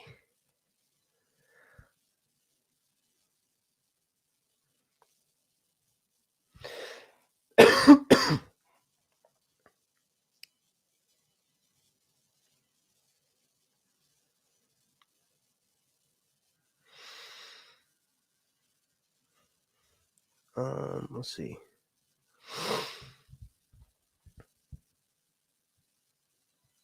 Mark should write for the show. I know, right? Hell yeah. If I had writing experience, or film and television experience, I would have begged HBO to hire me to write for that show. And here's the thing. I know that this world, it doesn't need any writing. You have to write the dialogue, yes, but the story is already there. So if I did come on, which it would never happen, I don't have the experience to do it, and I'm going to school to become a computer engineer, not a writer. I obviously want to do anything in the film and music industry. It's just that's not where I live at. I'd have to move. I have 2 small children. So right now it just makes sense for me to go to school and get a degree that I'll actually start making money off of relatively quickly. Like I can get a few trades under this degree and not even have to finish it, right? I could go work at a computer store. Like it. If I did have the opportunity to do something like that, I would know that like these are all of the writing that needs to be for this world. And like, you just need to pull from that and translate it. How, like my main goal as a guest writer or like a fan writer or whatever would be, how do I make this as faithful as possible and then expand it? Not how do I keep people guessing? Because that's silly. If that's your mentality as a writer, is like, oh, how can I keep them guessing? Then you failed before you even started, right? For a book, that works, okay? Something about reading a book and watching a movie, you intake the information, whether it's on a screen or whether you're listening to it as a book, you intake the information differently because there's no, for reading stuff, even or listening to it, whatever, you don't get pictures. When a person's having a conversation or when someone's outfit is described or when this massive feast is being talked about for 7 pages, you don't got pictures to that. So your head does all of the work. And that is why TV will never be as good as what I have in my head from reading these damn books. It's impossible. You would have to do something like Paul Atreides' Golden Path. And remember when, if you've read Dune, when in Dune Messiah, when the Reverend Mother Gaius Helena Mohaim is being dragged to go and talk with Paul, and Paul inherited the Tiger Throne, but turned it into this big lapis lazuli fucking massive thing, right? The thoughts that Gaius Helena Mohaim, right, Reverend Mother, is having is like, this is too much. Humans have never made anything like it. She thinks to herself, every single castle in human history. So for all of the history of Dune, all the history of the original Mother Earth that they came from, nobody's castle or city or anything has ever been this big as the thing that they build on Arrakis for Paul Atreides. So something like that is a good example of how A Song of Ice and Fire is built up in my head. And if you have that as your goal, like, you're never going to make a TV show that is anywhere as good as these books. You just want to try to make it as close as possible to the books. It's like that saying they tell you, shoot for the stars, because even if you don't make it, or I'm sorry, shoot for the moon, because even if you don't make it, you'll be amongst the stars, right? That's the silly little saying they told me in school. So it's the same idea. It's like, you have this ridiculous goal that you're never going to be able to make in keeping this show faithful to the source material, translating it well and making it well received and all that stuff. As long as the main goal in your head is that you'll never be as good as the original, you'll probably come up with something pretty damn close to it. And maybe even some people will tell you that it's better, like, I used to say, that, like, when people would say, oh, like, why don't you read the books? Or why aren't you, like, the Game of Thrones books are so much better. I was a show guy. So I'd be like, what the fuck are you talking about? You're telling me that titties on screen for 10 episodes, every 3 scenes, is somehow worse than a book? You, right? That's what I would always say. Like, you can't have Jaime Lannister fighting Breanne in that bridge scene in the books. Like, I'm sure that scene is in the books, but it's not as good as what I visually watched on TV. Now that I'm a reader, right? I've been a reader my whole life, but a serious reader over the past year, I understand that's just nonsense. You should never say that. That is a dumb thing to say. But there are people that will always think that way. And in my opinion, when I was thinking that way, that was foolish, because this is not true. But I feel like any showrunner, any writer, Ryan Condal, probably has this in his head. My opinion, Ryan should be the only person writing for the show anyway. One of the biggest problems with Dan and Dave in the latter seasons is not just that they supposedly ran out of source material because they cut so much, but it's also because they had 1 million people in the writer's room with them, and that they let a lot of other writers write episodes that they should have been. It's hard to explain. I don't know anything about that stuff, but Ryan Condal, the episodes that he wrote, right? 10 out of 10, 90 out of 10. So in my opinion, he should be the only writer, aside from George, right, working on the show. And then you have all of the directors and everybody like Greg Gantis and obviously Claire Kilner, who made the best episodes of the show, Geeta Patel, right? Bring them back. That's how you have I guess it's like a more well-rounded, because obviously each one of those directors don't have the same eye, right? They're going to make things look visually and aesthetically different. So the directors is safe, right? But ultimately you want the writing to come from one person or two people. So Ryan Condal, George R. Martin, so that way there's not these weird questions in canon. But I feel like, getting back on track here, if Ryan Condal has any sort of idea, like kind of what I mentioned of like that he'll never be able to make a show that's as good as the books, which I'm sure if he's a real fan of the books, he knows that. George wrote these books and that they will never be able to be translated onto screen because he was done with Hollywood when he was writing them. He did the Beauty and the Beast show. He did some other shows in the 70s or whatever. But ultimately, when he started writing A Song of Ice and Fire and he sat down to do it in the late 80s, early 90s, right? He was done with Hollywood. So he intentionally wanted to write something that could never be adapted onto screen. And then guess what? It got adapted onto screen. So like, yeah, I would love to write for a show, but I wouldn't write. I would just read. Like if I'm writing a scene, okay, so for instance, if I'm writing Rook's Rest, right, which is something I just mentioned is how I'm really looking forward to it in season 2 of House of the Dragon. If I'm writing that scene, I'm not going to just immediately start writing. I'm going to go and look at every single, and I can do this because I've read A Song of Ice and Fire 7 times. I'm on my 7th reread right now. So really 6 times, but I'm on, like I just finished Clash of Kings for the 7th time. I'm reading A Storm of Swords for the 7th time. Since I've done that, I could easily scan my memory and be like, okay, Rook's Rest. What's something that's really similar to that happening? Well, nothing really, because this is when the Dance of Dragons is happening and all the dragons are dead after this point. So the only thing that's close to that beforehand is Quicksilver, Aegon the Uncrowned, Blair and the Black Dread, and Maegor the Cruel, right? So Maegor stole Aegon's crown. Aegon is the son of Aenys. Aenys is the brother of Maegor. Maegor and Aenys are the sons of Aegon the Conqueror. So this is 42 years after the conquering of Westeros. So in this battle, you have this massive dragon, Blair on the Black Dread, biggest dragon of all time, fighting Quicksilver and Aegon. Aegon is a young boy. Quicksilver is a young dragon. So there was not much of a fight. It was kind of like a 2v1 because Balerion is his biggest 2 dragons. So I would scan that. I'd be like, okay, let me go back and reread that. Right? Let me read it in World of Ice and Fire. Let me think of every single time it's mentioned in the main series. Let me go back to A Dance with Dragons. If I'm writing the show, I have access. Let me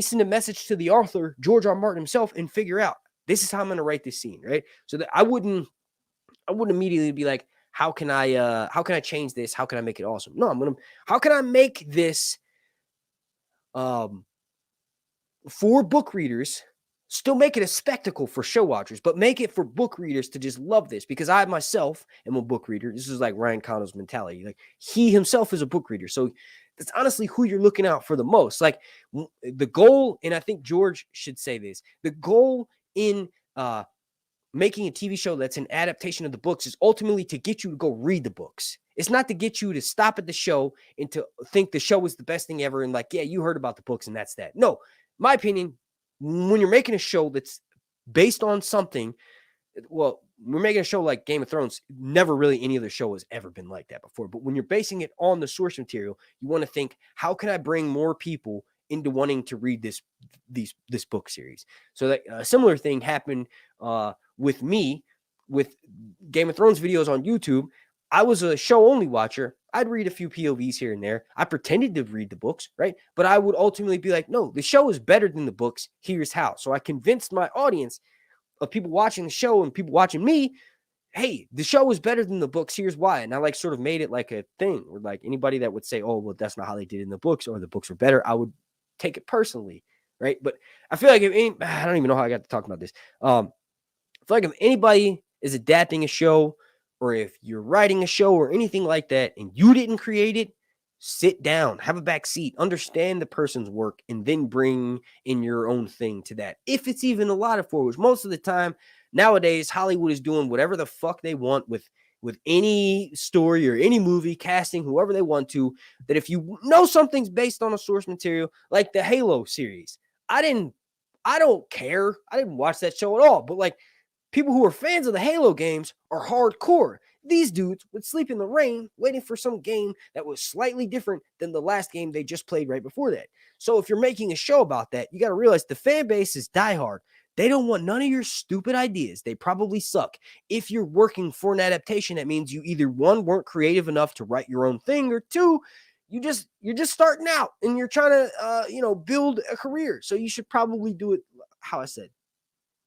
Don't think about how am I going to convince people that this thing that we're making is better than the original, which just so happens to be a book. Think about it as how am I going to make this so good that it's going to make people want more so that they have to go read the books. That's how people should look at stuff when you're making things for my entertainment. And I guarantee you there's probably more people that agree with me than disagree with me. Because if you watch something on screen, you want it to be as close.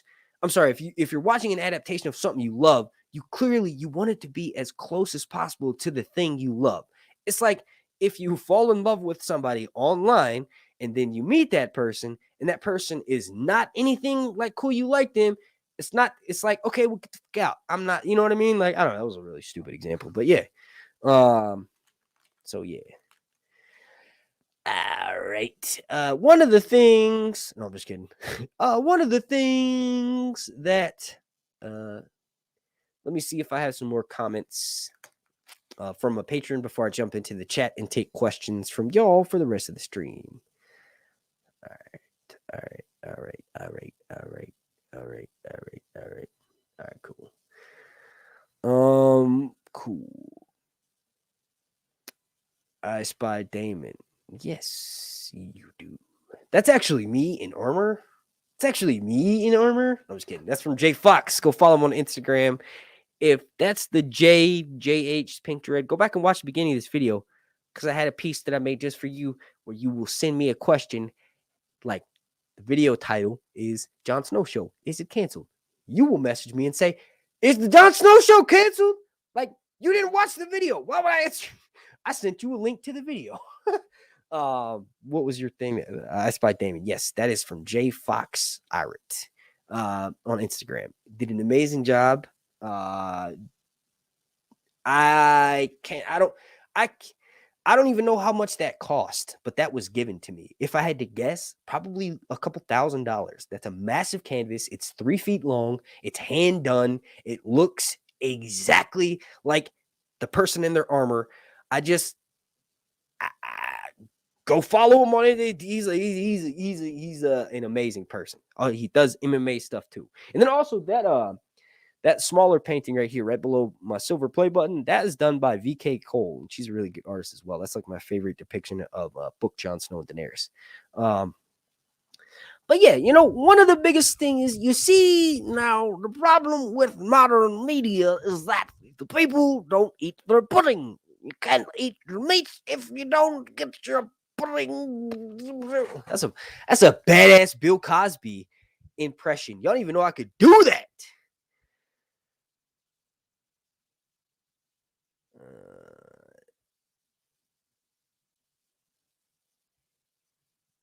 What was that? I just saw a funny comment. Cyrax smells like obsession for men. Cyrax probably smells like the dragon pits. They smell like fire and brimstone. Good one. It's a good one. Dragons equal burnt smell. Like they roll in poo. Napalm smells good in the morning. I kind of hated how in the show dragon bonding was shown. Oh, this is just the guy with the edgy opinion on everything. Oh no, it's Bill. See, the problem is I didn't put anything in the drinks to those women. See, I'm not even gonna do that. Damon's armor. Yes. Damon's armor is the best armor I have ever seen. Not just in Game of Thrones, but also in any fantasy TV series, anything like that, with people are in armor and they're fighting. That is the best. That is literally the best. And anybody who thinks otherwise, write your opinion down on a piece of paper, right? Make sure you put it clear, emboss the lettering, turn the piece of paper over, write the return address in the top left-hand corner, and then sign it your ass, because that's where you can stick it if you don't think that that's the best armor out of anything ever. All right? Just got a tattoo of Daenerys from the books. Do you have any yourself? Love the content, man. Daenerys from the books. So there's no image of Daenerys in the books. So did you get a portrait of a 12-year-old little girl hanging out with dragons, sleeping with men's? I'm just kidding. That wasn't funny. I do. I have right here. Right here. Yeah, right there. Right there. House dog. And that's Caraxes. That's not Drogon. That's Caraxes. Look at that neck. Look at the neck. Long body, long neck, boy. Will we see Winterfell? Hey, why didn't you submit this on the Patreon topic question? Destiny, where the hell are you at in the chat? I keep scanning to see if you asking it. I don't even see you typing in the chat. What are you actually doing? Probably taking dabs. You 420. All right? Destiny P. Will we see Winterfell? I don't know. How about that? Destiny. No, I'm just kidding. Yes, we will. And you know that. Jaceris is on his way to Winterfell to meet with Cregan Stark. And I wouldn't be surprised if the cold open was Winterfell. Like, obviously, blood and cheese is going to happen.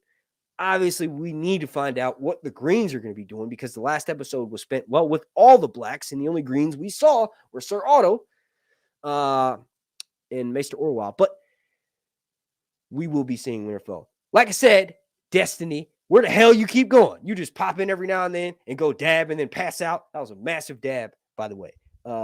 Can't wait to see the Queen. You referring to Sarion? Can't wait to see the Queen Blue Dragon. Been reading Fire and Blood. It's addictive. So Tessarion is Daeron's dragon, the Blue Queen. Is that who you're talking about? How you reading Fire and Blood, but you don't know the name of the dragon? I'm just kidding.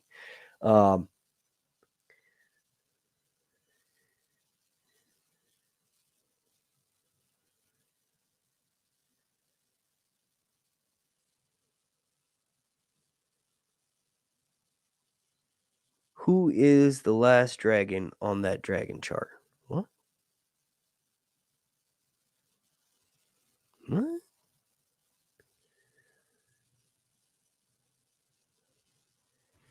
What you talking about? On the last dragon chart? What are you talking about a painting? That's Damon, and you know that.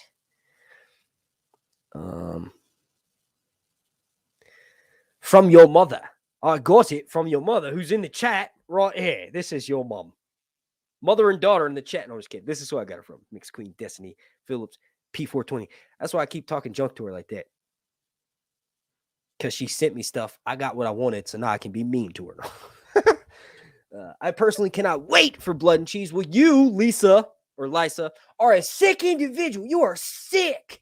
You are sick. You can't wait to see Helena, a.k.a. Fia Saban, crying her heart out. What? Blood and Cheese, I am least looking forward to. Like, I know I just talked about how I was badass and how, like, some of the moments,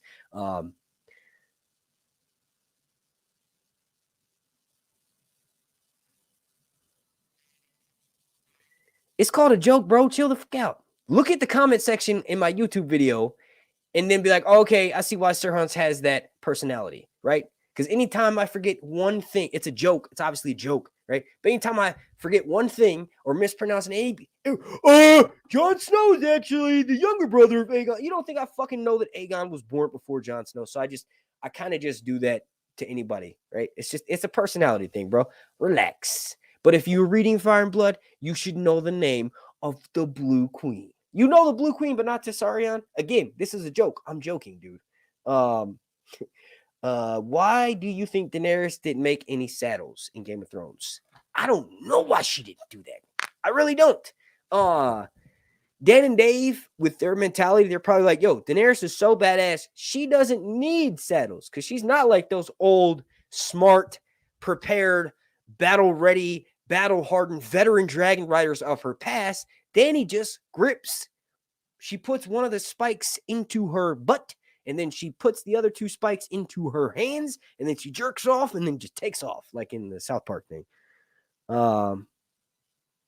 Just kidding. I've been sick since 88.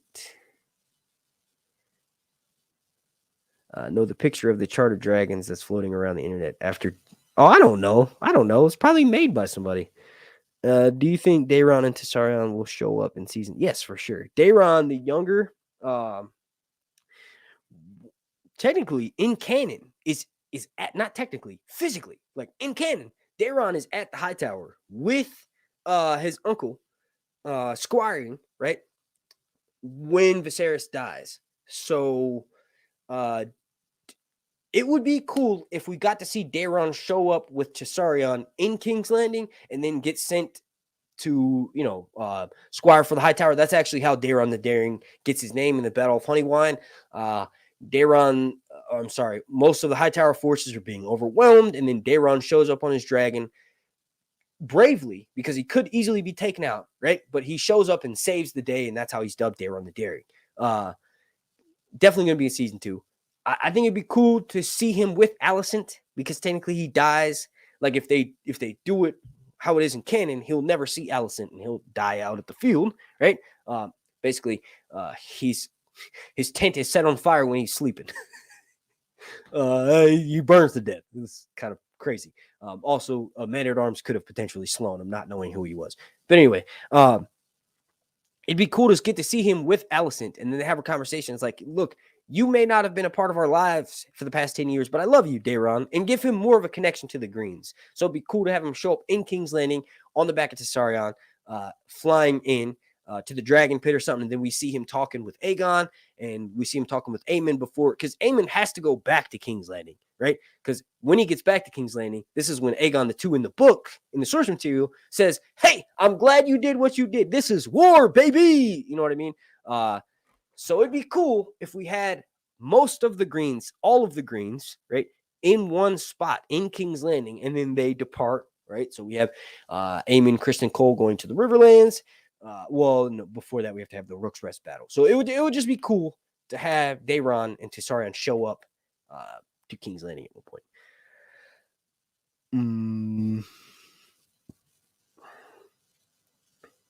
Will any smaller dragons be able to be used to fight in the coming fights?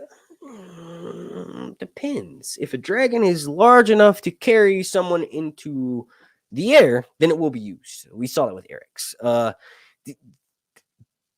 Technically, Bela's dragon, right, is just barely big enough. Moon Dancer, just barely big enough to get her into the air. At the start of the war, I don't think it is big enough. If it is, it just started. So Moon Dancer, perfect example, will be used to kill, ultimately maim Sunfire to the point where Sunfire dies shortly thereafter that, right? Sunfire eats Rhaenyra, but Moon Dancer is way smaller than Sunfire. Sunfire is the veteran of a few battles, has its wing nearly ripped off, feasts on corpses, kills Rhaenyra, eats Rhaenyra, right? But Moon Dancer ultimately puts Sunfire in the position to die. So Sunfire fights a much younger dragon. That won't be until like season 4, though. Probably the last few episodes. I think non-book readers might get confused when they knew Son Viserys randomly show. Maybe, but remember, they didn't change none of the names.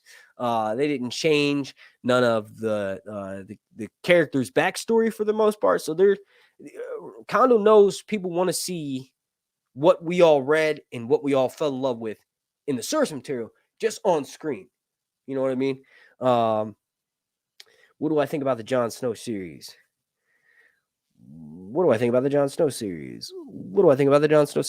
My dude, just ask it once. I promise you. There's only 50 people watching. I'm reading every single comment that goes up and down here. I don't know how to pronounce your name, so I don't want to. Runak Jaswell. I don't know. They said, "What do you think about the Jon Snow series?" I think it's amazing. In particular, I think.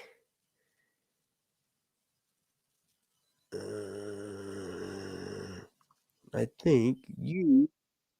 Whoa, I think you should go watch this. Go watch that right there. That's a video that I did just a few days ago about the Jon Snow show. And I can't summarize it any better than what I said in that video. When do you... Lisa Holmes says, when do you think they will cut off season 2 in the story? So where will season 2 end? That's a good one. Season 2 should theoretically end with Rhaenyra taking King's Landing. Right? So you have the whole first season about her being the king's heir. And then it ends with her brother taking King's Landing. Then season 2, he will hold it for the majority of it. Ultimately, when Aemon, Vhagar, and Aegon make their mistake of leaving King's Landing, undefended, we surely have dragons wheeling over the sky in Westeros. That'll be the last scene of season 2. Rhaenyra walking up to the Iron Throne in her black steel armor, right? She's black male. It's going to look awesome. I would not be surprised if it has Valyrian steel affix on it. It better, right? So, it's mentioned that in a cold and stormy night in 129 AC, Rhaenyra dons mail, flies across the narrow sea, and takes King's Landing. They trick the Greens, and they take King's Landing. So this is ideally, we will see Rhaenyra in black mail, mounting Syrax, taking King's Landing with Caraxes wheeling above the city with Daemon, and then you have Sheep Stealer and Nettles wheeling above the city, all of the dragon seeds. That's where I want this to end. I want it to, or season 2 rather, not the show. Yeah, the show just ends with Rhaenyra sitting on the Iron Throne, and that's that. We get 2 seasons, no more. Rhaenyra won. All the stuff they tell you in Fire and Blood is false. No, ultimately, that's where I think would be a good place to I brought these up because I was going to say I meant to do like the thing. What's the take full? I need a cigarette. That's also why I'm being a little bit bitchy right now, being a little bit of a cunt. But yeah, season 2 end with Rhaenyra taking King's Landing. I want that. I need that in my life. Let's see. For everything you talk about the books, I love how the show still shakes things up, so I can't wait to see how all of these known storylines play out with the Hot D twist. Go watch my last video. I'm just kidding. I like messing with you because you clearly like messing with me, JH the Pink Dread. All right? If you mess with me in the comments, if you mess with me in the DMs, I'm messing with you in real life. I tried to do I am not a crook. What's that? Who's that? What's up? JFK? No. Richard Nixon, right? Which one of them? JFK never had to say that. Richard Nixon? Oh, I swear I'm not a crook. He's got like that weird transatlantic accent from the 20s. Oh, I'm not a crook. It's Richard Nixon. Shoo. $20 super chat from my buddy Dennis Sorensen. Sir Hunts, Fire Blood. Thank you, sir. Thank you for that. I really appreciate that. No message, just that. Appreciate that, Dennis. Thank you, man. The North Must Remember. Thank you again, Dennis. North Must Remember says video 90 going up at the end of Mark's stream. Little Sam Tarley ranging beyond the wall. Nice. Make sure you guys go follow the North Must Remember. Jay says laugh my ass off. Yes. Osiris Gaming, Nixon, yeah. I'm not a crook. Was it announced yet who will be playing Cregan Stark? No, it hasn't been announced, but I want my boy Neville Longbottom from Harry Potter, Matthew something, to play Cregan Stark. I've never seen nobody cast him. I think he would play. Let me look up his actual name, but Neville Longbottom is his Harry Potter name. That's who will always be to me. Matthew Lewis. Yeah, there we go. Matthew Lewis is who I would recommend to play Cregan Stark. And you're probably like, well, why? Why, Sir Hunts? Why would you do that? Well, he kind of looks like he could be a Stark. He looks like he's of the Starks. Let's see. Not from Harry Potter, though. Like this right here. He looks like he could be a Stark. There's a Stark right there. People are saying, oh, yeah, he's kind of old. But, like, I mean, okay. The actor has to be... Who the fuck is this? Anna Mercedes Hoyas? This is sketching me out. I didn't look for this person. The last thing I looked up was this. Oh, I clicked the Google thing.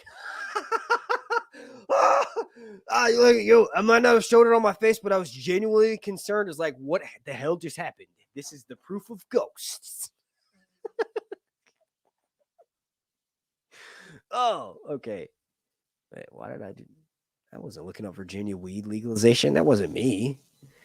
Is Henry Cavill playing Aegon? What?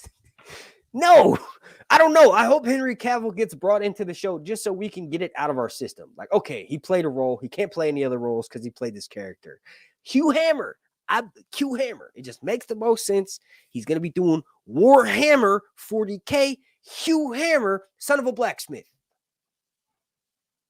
He could have a shortened role in that Hugh the Hammer's arc can be condensed greatly and have him participate at this when he goes and claims Vermithor, right? The Old King's Mount. Son of a blacksmith, that blacksmith could have been the bastard of King Jaehaerys. So he's a bastard from the line of Jaehaerys claiming Vermithor, the Bronze Fury, who we saw in season 1, episode 10.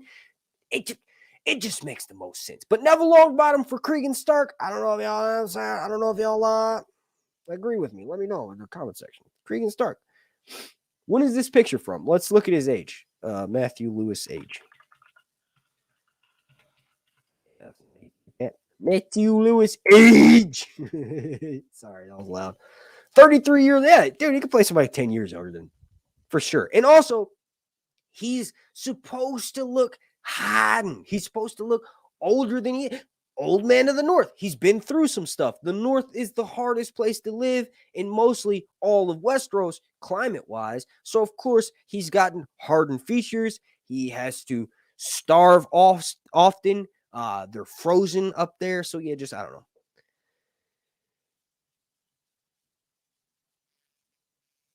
Your mother.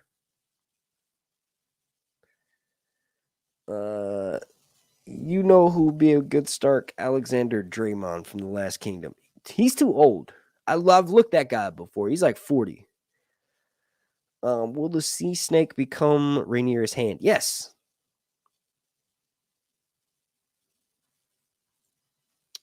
I think that's it. Let me go back to this. Not only will the sea snake become Rhaenyra's hand, but also he betrays her in that well, he doesn't really betray her. He looks out for his own, that he warns Adam of Hull to get the heck out of the city and go and take off on Sea Smoke because Rhaenyra is going to try to blame you for Hugh Hammer and Ulf the White joining the Greens. He may technically, well, he gets locked up in a cell after that. And then when Aegon takes King's Landing, he comes back up and he's actually brought back into Aegon's council. Him, Larys the Clubfoot, and Maester Orwyle are all the ones who conspired together to kill King Aegon II. And then when Cregan Stark being played by Neville Longbottom, when he comes down south, he is about to kill Steve Toussaint. I don't know why I remember the actor's name before the character's name, Corlys Velaryon, right? And then he's convinced otherwise by the Dragon Twins, ultimately by Black Alley. Is it Black Alley? Basically, Cregan agrees to get some ass for not killing Corlys. So that's how the two of them are kind of related. Whose story would you like to see get made? I think Maegor would be crazy.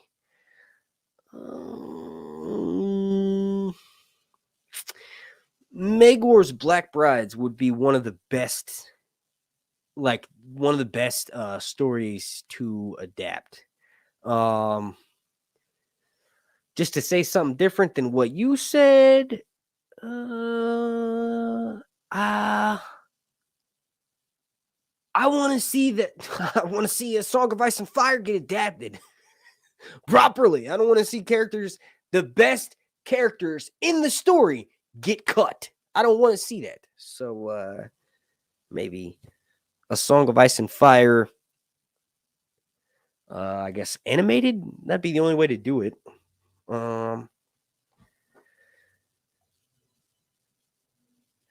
Let's turn this stream into Magic Mark.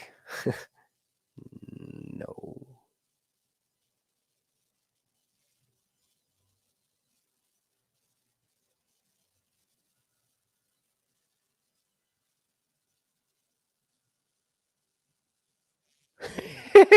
Yo, bye. What are you talking about? Later?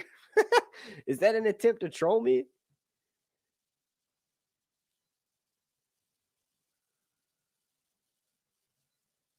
I'm actually looking through the chat right now to see if there's any good questions that I missed.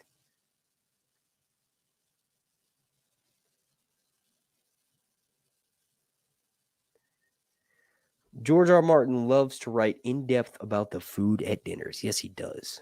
He actually convinces me to try things that if I had read the description and it wasn't written by him, I'd think it would be disgusting. Like bowl of brown. What the is that? A bowl of brown? I'm sorry, you trying to offer me shit in a stew? No. It's a bowl of brown. It's got these different meats, and it's also got carrots and onions and barley. It's got all these things that make stuff taste good. So that's how good he is at writing descriptions for stuff.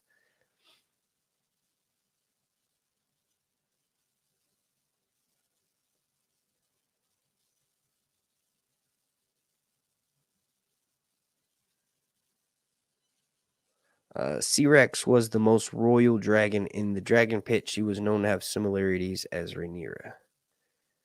So what do you mean by that? Dreamfire birthed most of those dragons in the dragon pit. I'm trying to equate as to like what makes a dragon more royal than another dragon. Well, I guess who's being ridden by. So Rhaenyra is the heir to the kingdom. So I guess C-Rex is the most royal in that sense. As far as the similarities with Rhaenyra, we don't really know that much about C-Rex's personality. We know about Caraxes' personality because it's mentioned several times in the books. Caraxes was ferocious. Caraxes took out a dragon that was a third or half as the size bigger than itself and was still live long enough to pull itself ashore. So Daemon and Caraxes have personality similarities. Rhaenyra and C-Rex, like I said, we don't know much about C-Rex's personality. What we do know is that C-Rex eats a lot. C-Rex becomes really fat because it's chained in the dragon pit and all of its meals are given to it and it doesn't have to exercise. Rhaenyra becomes a fatty because she starts eating as a way to hide her pain from what's going on in King's Landing. Like she never really gets rid of all of the baby weight. This is in canon. And then also she likes to eat. She loves lamprey pies. She gets really big from eating those. So that would be the one similarity I could think of in canon. But I'm still trying to figure out how does a dragon become more royal than another dragon? I guess that would have to be who's riding that dragon. So yes, technically, C-Rex is more royal than Caraxes, although I've just never really thought about that. Will we see a bigger C-Rex next season? So we saw C-Rex in episode 10. I can't imagine of season 1. I can't imagine C-Rex getting any bigger than it was in episode 10. So they may not go the route of having it actually chubby. I don't even know how you would make the dragon appear chubby. I guess you would put it next to another dragon who isn't chubby.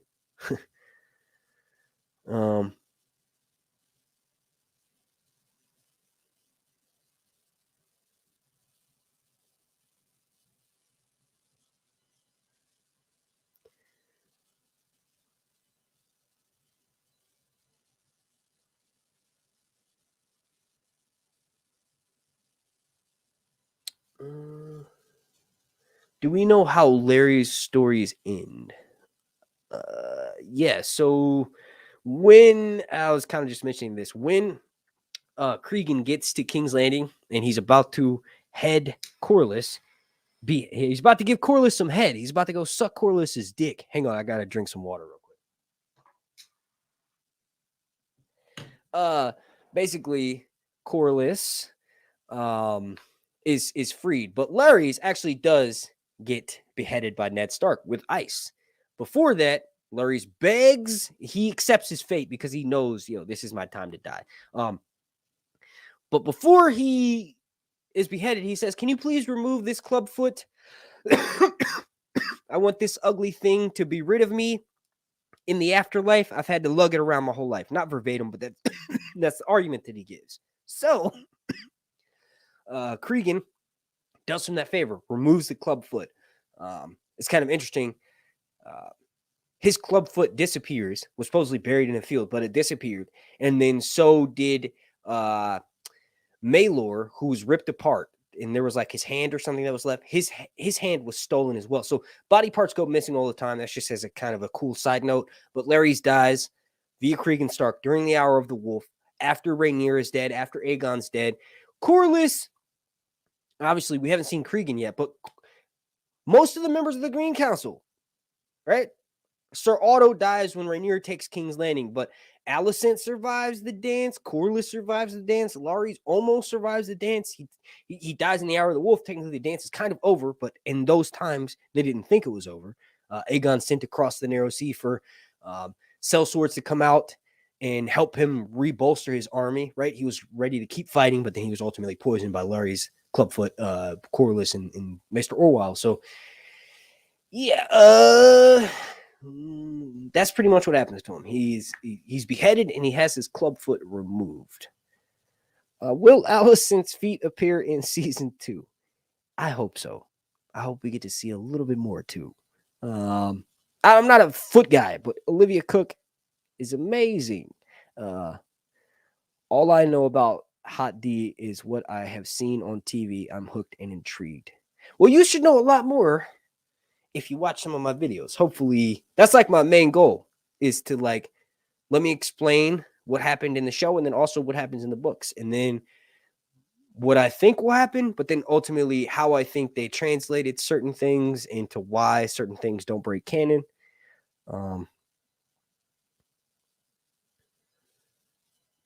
I'm here to learn. Oh, I didn't see that comment. Awesome. Hell yeah. Welcome. I am not looking forward to Rhaenyra. Me neither. Is UT show going to be Asian themed? I mean, okay, so UT itself, the Golden Empire of the Dawn, is ancient China. Is a lot of people say copy and paste, but I don't know enough about China to say, yeah, it's a copy and paste of ancient China. We have very little information from that area, mostly because it's so far away from Westeros and the Maesters, who are our source of history, that any information that does come from over there is very few and far between. And it's such a far way away. The world's not connected by train or planes or anything. So the information just gets lost on its journey. People die trying to travel to this place. I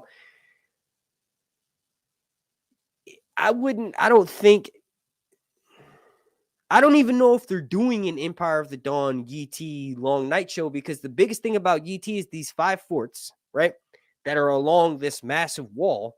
That supposedly that's where they were built to protect them from the Long Night. So then you go to Westeros, you have this massive wall, you have these huge forts, Castle Black, Eastwatch by the Sea. There's even one called Sea Dragon Point. There's all these different castles built along the wall to protect Westeros from a threat that's coming from the north. So Yi would technically, and Ling would technically be Asian themed. Yes, like they would have most of the cast should be Asiatic actors, right? But it's such a big world. It would probably be, really diverse, not specific, located to just Asian stuff. ET, the biggest thing about the civilization of ET is the 5 forts. And those forts are these massive structures that are along the forts. Like that would be the focus, in my opinion, of the show, would be how those forts got built or the society around building those. Ultimately, they were probably the first dragon lords who taught the Valyrians, Valyrian shepherds, how to tame dragons, how to do these blood magic rituals, how to sleep with dragons and use dragon sperm in place of human sperm. That's ultimately how they got the connections, probably from the Yeti individuals who rode dragons from the time before history was recorded by the Maesters.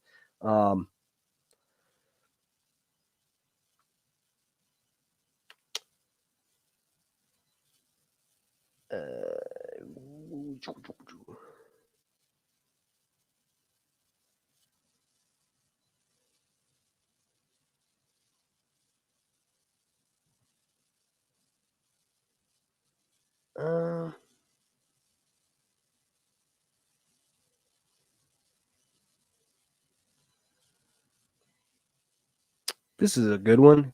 Don't think she came out of the floor. Didn't she come up the ramp? People think Maylee's actually burst through the stone. I'm going to pull up the clip. I'm positive she bursted through the floor and a piece of stone came, like, just barely missed her. But we'll see. Maylee's busted up the floor. Burst through the floor.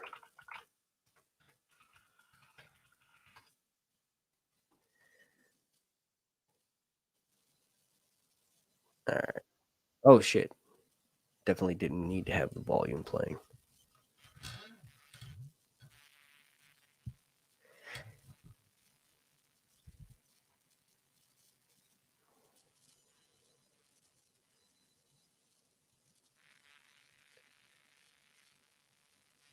All right.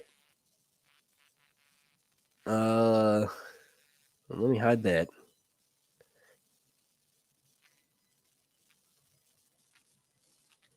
All right. So I just found this clip. Okay, going back. No, don't play the sound. Yes, Maylee's busted up the floor. Are you talking about the ramp that Vermax climbed up? That little hole in the ground that Vermax? No, she destroyed that. She busted up the floor. That's not even something to even argue about. That's silly. I wanted to make sure first before I got you, though, before I called you out. That was nonsense. No, Maylee's literally busted up through the floor. What you talking about, buddy? Like, are you just being technical and saying, like, oh, she walked up the ramp, but then the floor exploded? Like, no, Maylee's. What should have happened is Rainey's, in my opinion, right? Like, obviously, as I've just explained how they needed this scene for the average show watcher. But if you wanted to do the average show watcher thing and then, like, provide a moment that the average show watcher can call back on from season 1 as to why these people are destroying the dragon pit, you could have done it by having Rainey's wait until the mass crowd, right? So technically, she wasn't even supposed to be in the city. So they wrote themselves in the corner by putting Rainey's in the city. That wasn't supposed to happen. She's supposed to be on Driftmark with her husband, getting ready to go fight for the blacks, right? And close off the gullet and annex this, kind of like basically say, hey, no more trades going into King's Landing. That's what she was supposed to do. That's what canon happened. So they had her stay in the city for this scene. Like I said, I'm not a big fan of it at all, but it's for the average show watcher. I think, are you stopping and reading this, or are you focusing on another thing? Because I have to type something. What? Well, I'm not going to read the chat anymore because that just distracted me. I was trying to make a point. So, what was I about to say? Oh yeah. What they could have did if to have something like more in canon is had her wait until the people dispersed, had her part of the whole thing, like watching, like we're kind of watching the Green Council through her perspective, which is actually something really cool because in the books, the Greens crown Aegon in the Dragon Pit. 40,000 people are watching. He flies Sunfire around the city and then lands inside the Red Keep. That's it, right? We don't have any POVs at all. It's written from history's perspective, like the Maesters, Fire and Blood, right? So we don't have a POV, but they could have given us a POV type scene by keeping Rainey's in that population of people watching the whole thing happen. You got to realize that she's the one who maims Aegon to begin with, and ultimately Aegon and Sunfire and Vhagar and obviously Aemon, like they crash into them. But that battle, the show off that they have between the two of them, there could have been something more there in that, like, okay, Aegon is about to ride Sunfire around the city, but then this is where Melee's breaks out, and this is where Rhaenys breaks out, right? And then the two of them have a square off, and then, I don't know, just something like that. So you're not technically breaking canon, but you're setting up that moment for later on. Was just easier, and I don't know why that person didn't think that Melee's busted up the floor. They did. Let's see.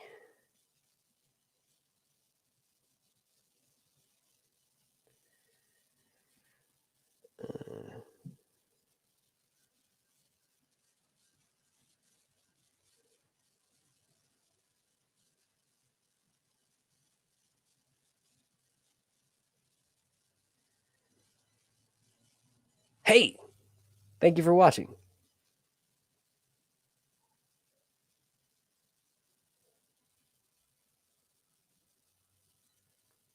Thank you. Thank you. Make sure you guys go subscribe to her as well here on YouTube.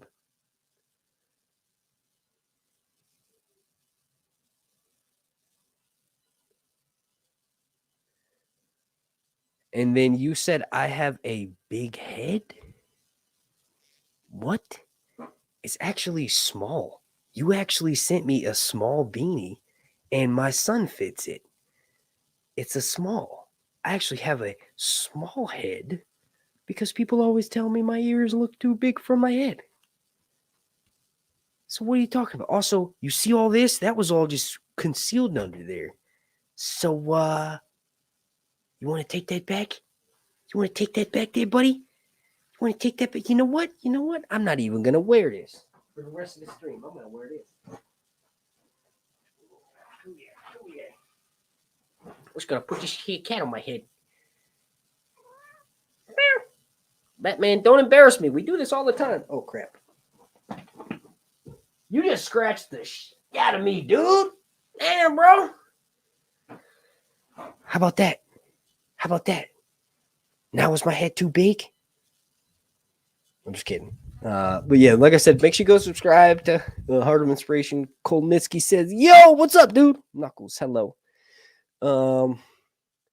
Wait, did Daemon's future wife ask the king why he never rode another dragon after Balerion?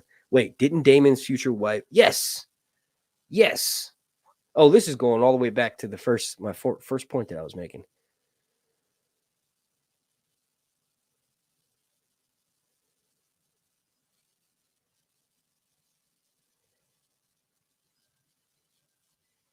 So I watched the entire. This is from Divine Sharika. She makes art. They said, so I watched the entire Game of Thrones fan con here on YouTube, and Matthew Needham, who plays Larys in the show, confirmed that Larys is connected to the rats we see crawling in the Red Keep. How? I saw an article making fun of a YouTuber for having a theory. And then the article didn't even cite the YouTuber. And I saw that retweeted on my Twitter because people that I follow that person, right? This other YouTuber. I think their name is Joe Wizard, right? So the Joe Wizard person made a theory about the rats, I guess, right? In Larys. Just from off the top of my head, how strong has blood of the first men? Literally, they're one of the only houses aside from House Raventree Hall, the Blackwoods, right? Below the neck that have northern firstmen blood. So if you have firstmen blood, one of the things you get to do is have the abilities of the wargs and the greenseer. Is there history of someone warging rats?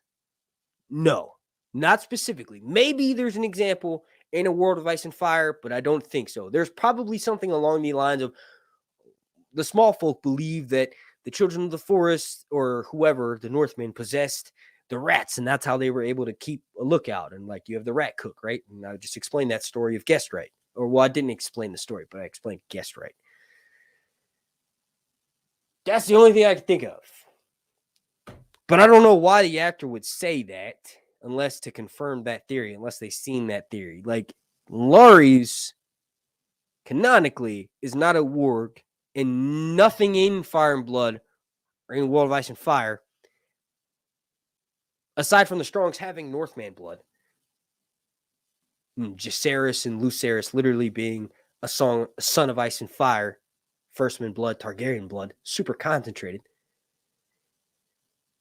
There's nobody from the Strongs, aside from Alice Rivers, has mystical abilities.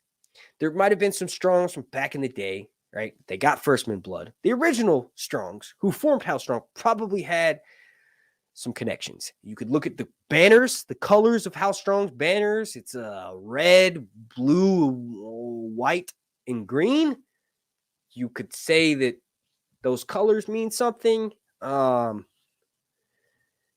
Rivers is the only one, and she's potentially a member of House Strong. We don't know. Let's assume that she was the milkmaid. We know that she's the milkmaid for House Strong, and that anybody who is under the service of House Strong or House Strong member themselves, when they would breastfeed, it would be from Alice Rivers. So Alice Rivers is at least 40 years old when the dance happens. A lot of the times, being a YouTuber, I've done it for 7 years. You come up with crazy theories, and I've never seen Joe Wizard's video about the rat with Larry's thing, so I don't know aside from that. But just from my summarization of what I just came with, I don't know at all why those rats would be. Blood and cheese. Blood and cheese is Larry's has nothing to do with it. Like the TV show could change the canon for it, and that's why the actor who knows about the change of canon said something about that. But Blood and Cheese is set up by Mysari and Damon, right? Blood is this dude who used to work for the Gold Cloaks, and he got kicked off of the Gold Cloaks because he raped this woman. So Damon, who started the Gold Cloaks, is really close with this dude, Blood. Cheese, well, he's just a rat catcher. One of the connections that I could say that I thought was these rats. Well, obviously, in episode 5, the rat walks up and sips from the blood that poured that's left over after Joffrey Lonmouth. So blood and cheese, literally right there, right? And then also we see rats crawling in the background a few times with Viserys.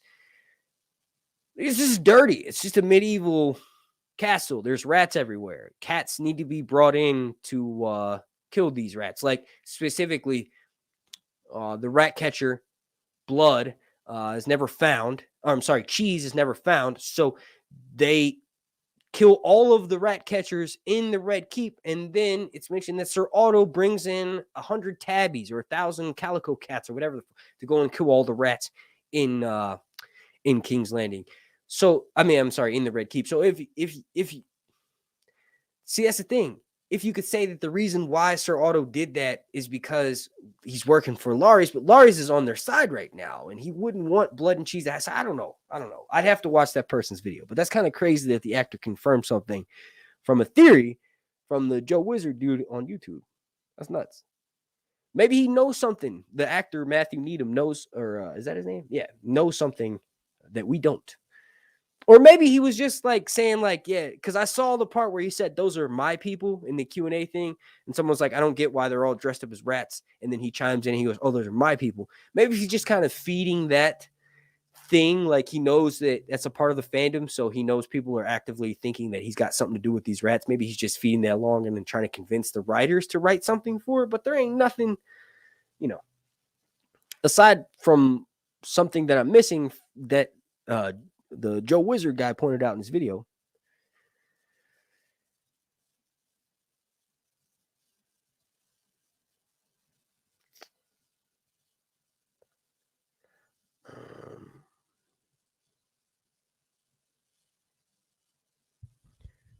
Let's see.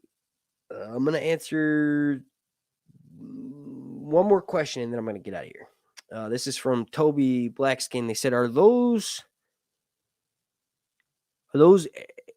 Ares, the Mad King, is never with a Stark?